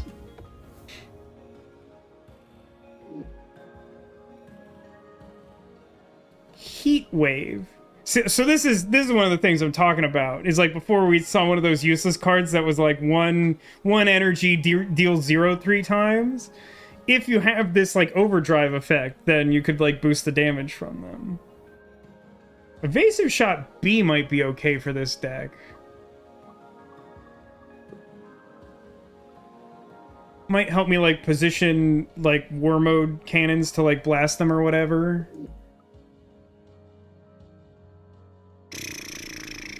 I mean, Heatwave's better with quantity of attacks, and we're more focused on quality of attacks. Evasive Shot helps us like dodge damage, which is a thing we're not extremely good at. Yeah, kind of like chat them in a way. Oh, you were thinking someone was using chat as a pronoun, like to identify themselves. No, like it's like to address like other people. Like the idea is, I understand that you get it, but if there's anyone who still doesn't understand the weird thing I brought up, the idea is basically for a person in like real life to address a group of people around them as though they were a streamer and be like, hey chat, all the people watching, whatever the end of that sentence is. There was something I still want to, I guess Flux is the thing I would update. It's not super important, to be honest with you, but under the circumstances, I think it's probably still the best thing I can do. I don't actually need to heal at all, right? Like, this system went better than the last one because we've, like, increased our killing power by a good amount. But I think I upgrade Flux so that in, like, a weird circumstance, even if I'm only able to, like, plink away with, like, a few low-damage attacks, I'm, like, raising shields in a way that most of my deck can't do. You've definitely done that as a joke with friends. Yeah, I mean, that makes sense if you're all, like, Twitch literate. I just think it's funny that, like, the way it was described from what I was reading is, like, even if it's, like, not chat-related or, like, people don't use Twitch, you might do it. So let's upgrade Flux to the one that costs 1. And then fight Big Boss? Back again? Yep, I survived 3 milliseconds last time. A new record. But if you did get full control? I'm afraid of that. Well, the bright side is the way that this ship is laid out, even though it threatens to do a bunch of damage to us, we also threaten a lot of damage with war mode. So we got that going for us. Now the problem here... No, I think this actually works the way I want. Let's find out together. War mode. Hand cannon A to do 6 damage twice. One of it should be offset by this armor. And the first 6 should go straight through to the hull. Math is weird. So, that did negate the 2 damage, which was the thing I was hoping it would do. It sequences left to right, so when the second attack I do in a turn stuns something, it does the one further to the right. That's cool. I have to say, I have really enjoyed the little warship, especially with this upgrade that works way better than I thought it did. Like, my interpretation of this card as written is that, like, your mode is, like, you can full attack or full defend, which is still, like, okay, but, like, the fact that you can, like, really toggle which cannon is active or double your attack damage, like, that's so ridiculous. No wonder you have to beat hard mode to get this stupid thing. Okay, so I can draw 7 cards, but it's a real crapshoot as to what that ends up with. I probably don't want that.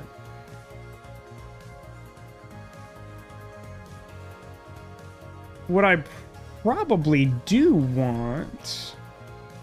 Huh. I think I want a evasive shot and, like, shield drone?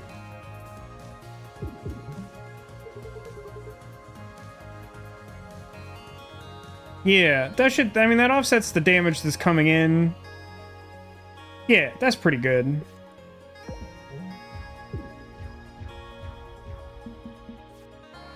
Okay, so war mode's not great currently, but I could move one to the right and it would be effective and would be hitting the cockpit, which is pretty good.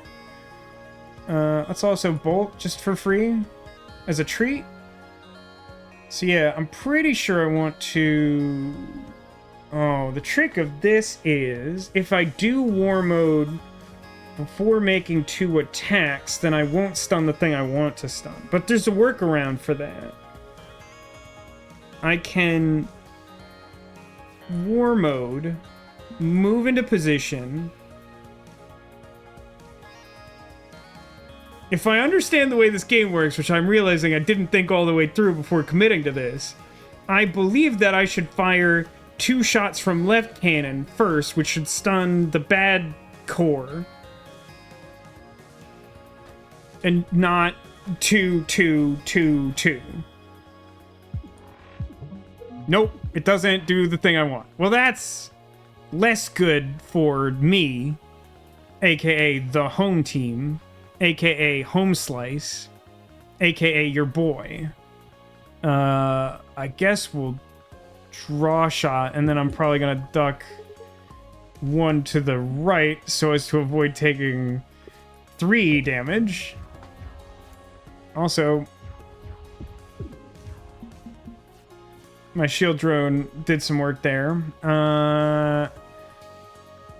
So if I move to the left one and use war mode, then I can stun the right one because we're now in the inverse situation from last turn. So it does now work the way that I want it to.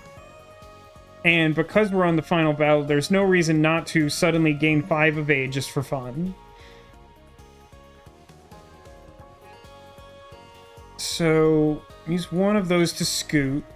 We use war mode. We do...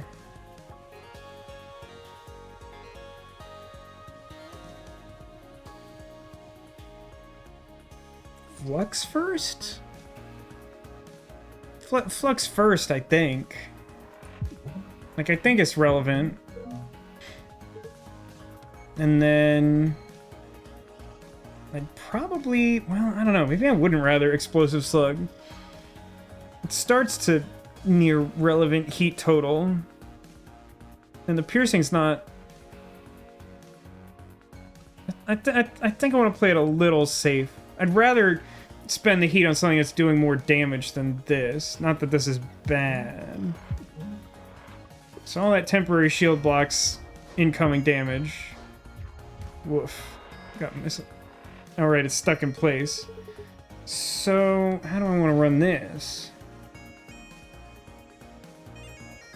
I can potentially do a lot of damage just with what I'm looking at here.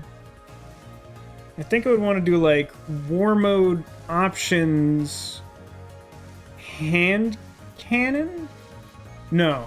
I wouldn't want a hand cannon first... because I have to get rid of the missile first. So, like, options...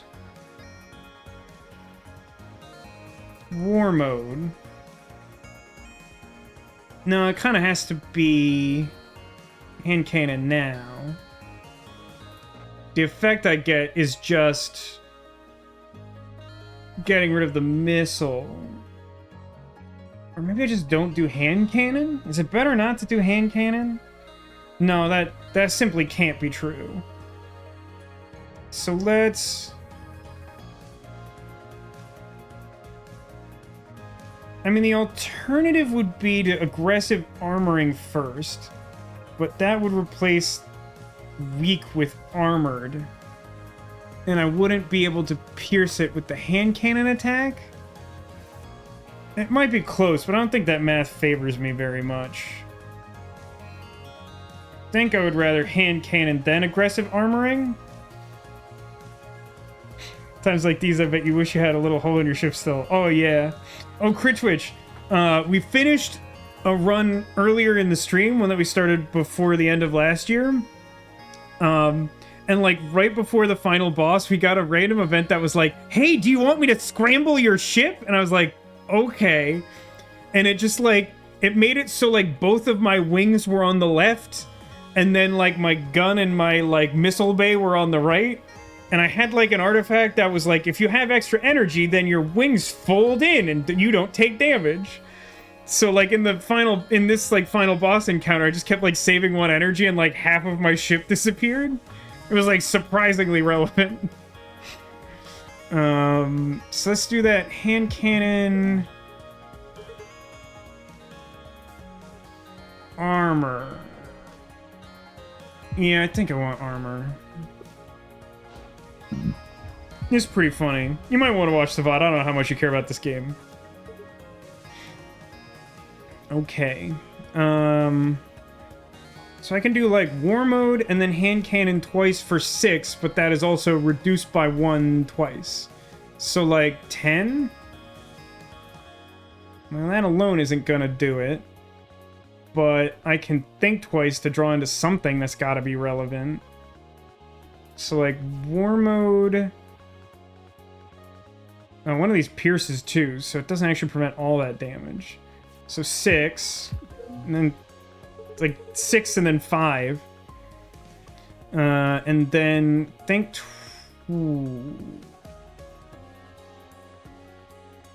think twice probably? I've already gained the energy, so I won't get another energy. The 1 energy is what I'm looking to find a use for. Do I have... Aggressive armoring is in the deck. Also, anything that, like...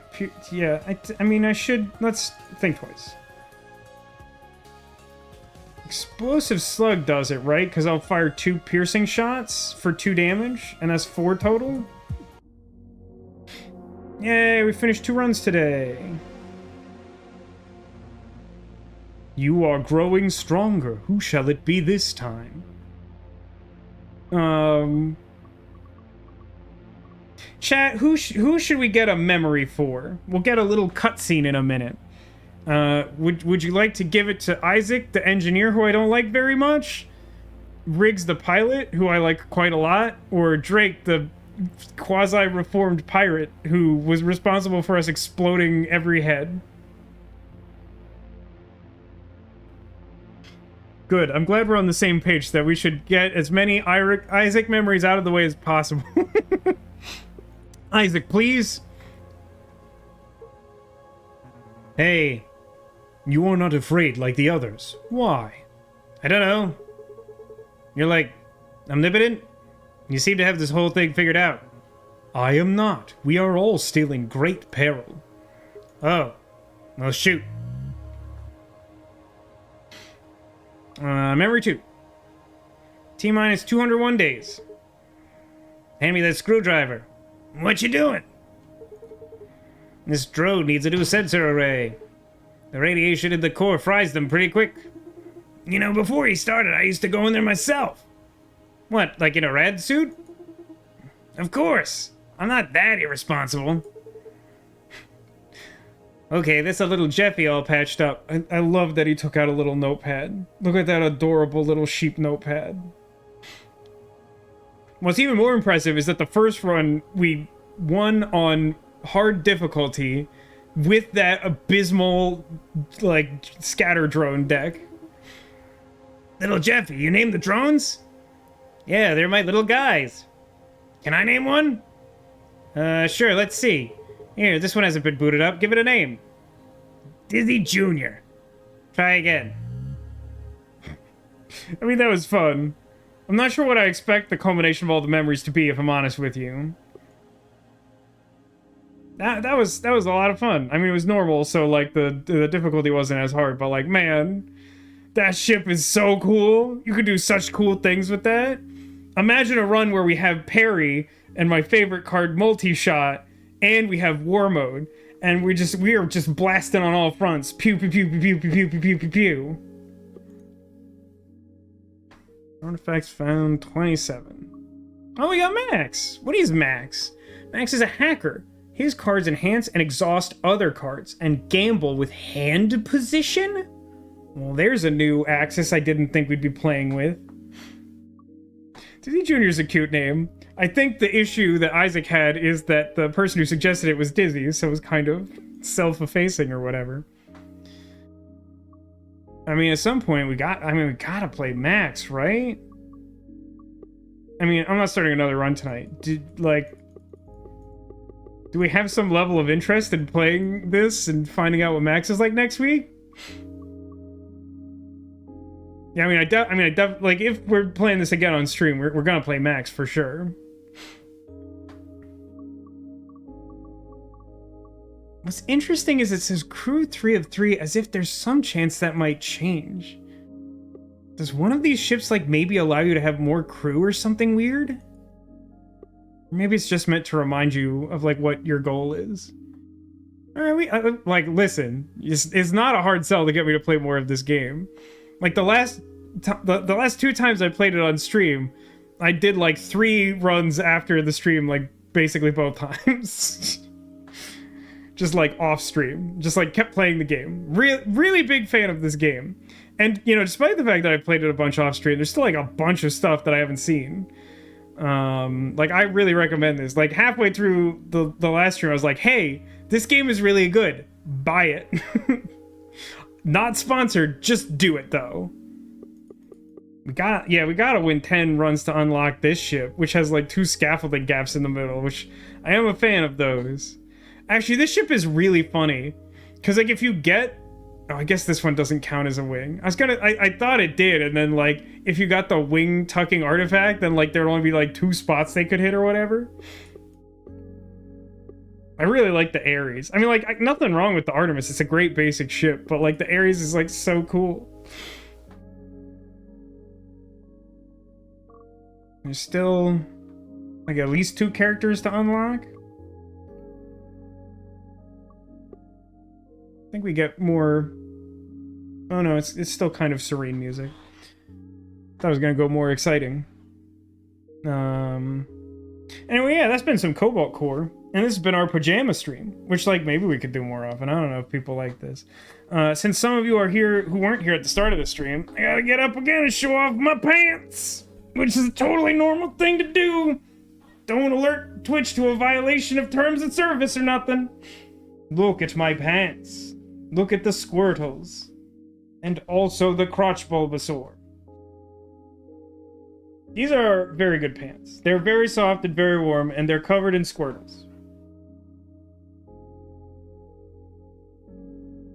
Also, of course, I have these Kanto starters.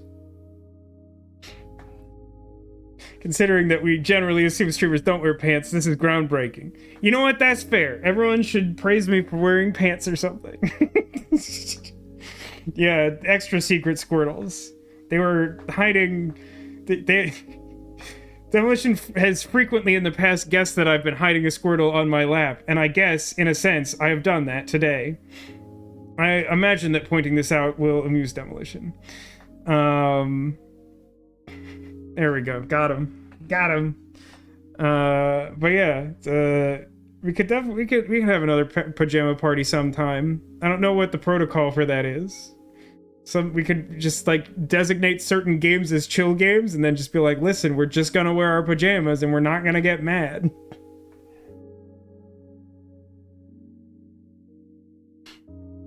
Of course, we still have to beat Raincoat. I'm gonna be mad about that, like, non-stop. But speaking of Raincoat, we're gonna keep playing next week. I don't think we have a shot of getting anywhere near beating it. I think we got, like, 2 to 4 weeks left would be my guess. After that, I plan to play through a series of adventure games that are significant both to gaming history and to my personal history. And at some point, when we decide that we want to move on from Cobalt Core as a constant addition to the stream lineup, I think I want to start playing Quern. Which is, like, I think it's first person. It's been a while since I looked this game up, but, like, I think it's supposed to be kind of like a Myst-like exploration game. And after playing Chants of Sennaar at the end of last year, like, I was really kind of in the mood for another one of those. And, like, Quern's kind of been on my to-do list for a while, so, like, I think that'll be a good Saturday option. Also, I'm gonna post some stuff on the Discord and figure out what to do about Strong Week, because I have some feelings and there's some complications, and Just as now I think about it, I feel like a lot of streamers can even get away with not wearing pants. They certainly can. That's definitely true. Whether or not they should, I don't know. I mean, some like a lot of streamers who like stream for like many hours at a time and or do it like full time, you know, they get up for like food and restroom breaks. They gotta be careful about that stuff, you know. No, I never apologized, Twitch. I'm glad you could catch some of it. It seems like you had a good time, and that's all I can ask for. But yeah, all those things I said coming up. Before we wrap this stream, there's of course one final thing to consider, and that is, of course, the secret Squirtle. Somewhere on the couch behind me, I've hidden a Squirtle. If you can see it already, it's not a secret, which is particularly poignant here as our latest absolute unit. I don't know if anyone else cares or appreciates this, but I took all of my large sleeping Pokemon and had them nap on top of each other. It's just a big cuddle pile here. And of course we have a big Squirtle archway thing. I was very upset with myself. I thought I put all the Squirtles on the couch yesterday, and then I realized Sarah's Squirtle like got stuck in the bag. It was just buried under something else, and I didn't think about it until like the end of the stream. Cuddle Puddle XXL, something like that. Anyway, yeah, somewhere there's a Squirtle. If you find it, it will be an omen of good luck for you in the coming days. You figure out where that is. I got some apple juice to drink. You know how this goes. I gotta vamp for time so that people can get their guesses in, because people sometimes forget how important good luck can be.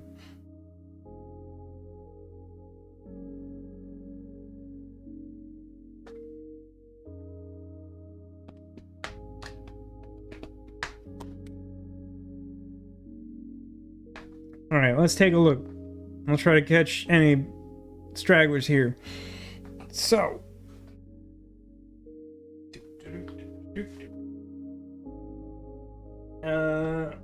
Let's go. Oh, I don't know. Let's pick an order. Happy reindeer with green scarf. Well, I didn't manage to tuck anything behind there because I have something snuck behind our big narwhal lass over there. But I haven't showed these off for a minute, and some of you might not have seen them at the end of last year. These are my Rudolph and Clarice. They're special ones with scarves, as you point out. They're very cute and they love each other. No, nothing hiding over there though. This time. Let's see. Under Squid Hat. Did I actually remember to put something back in here after showing off yesterday?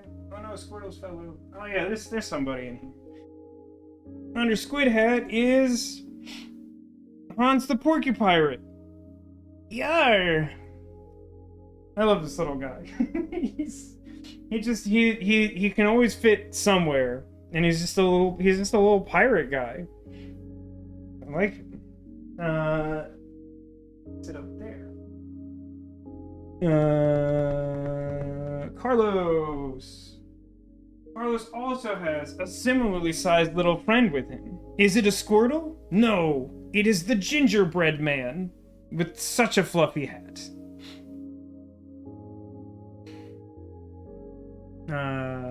Let's see. Counting up here. Carlos. Oh, Pikachu, of course. Of course, Pikachu.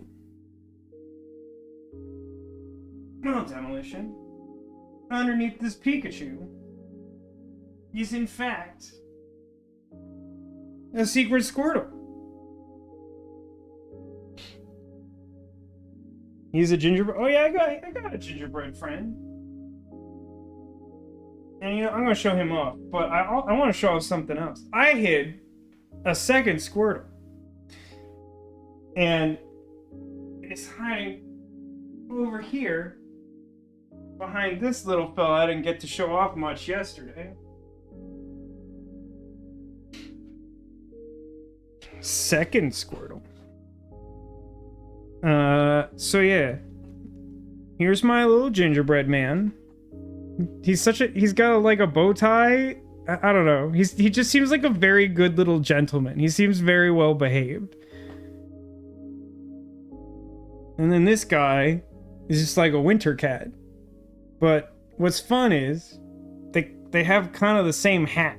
I mean, it's a different color, but like they're both They're both all ready to cuddle in the cold winter that it currently is. Cat's very happy. The expression on his face is very cute.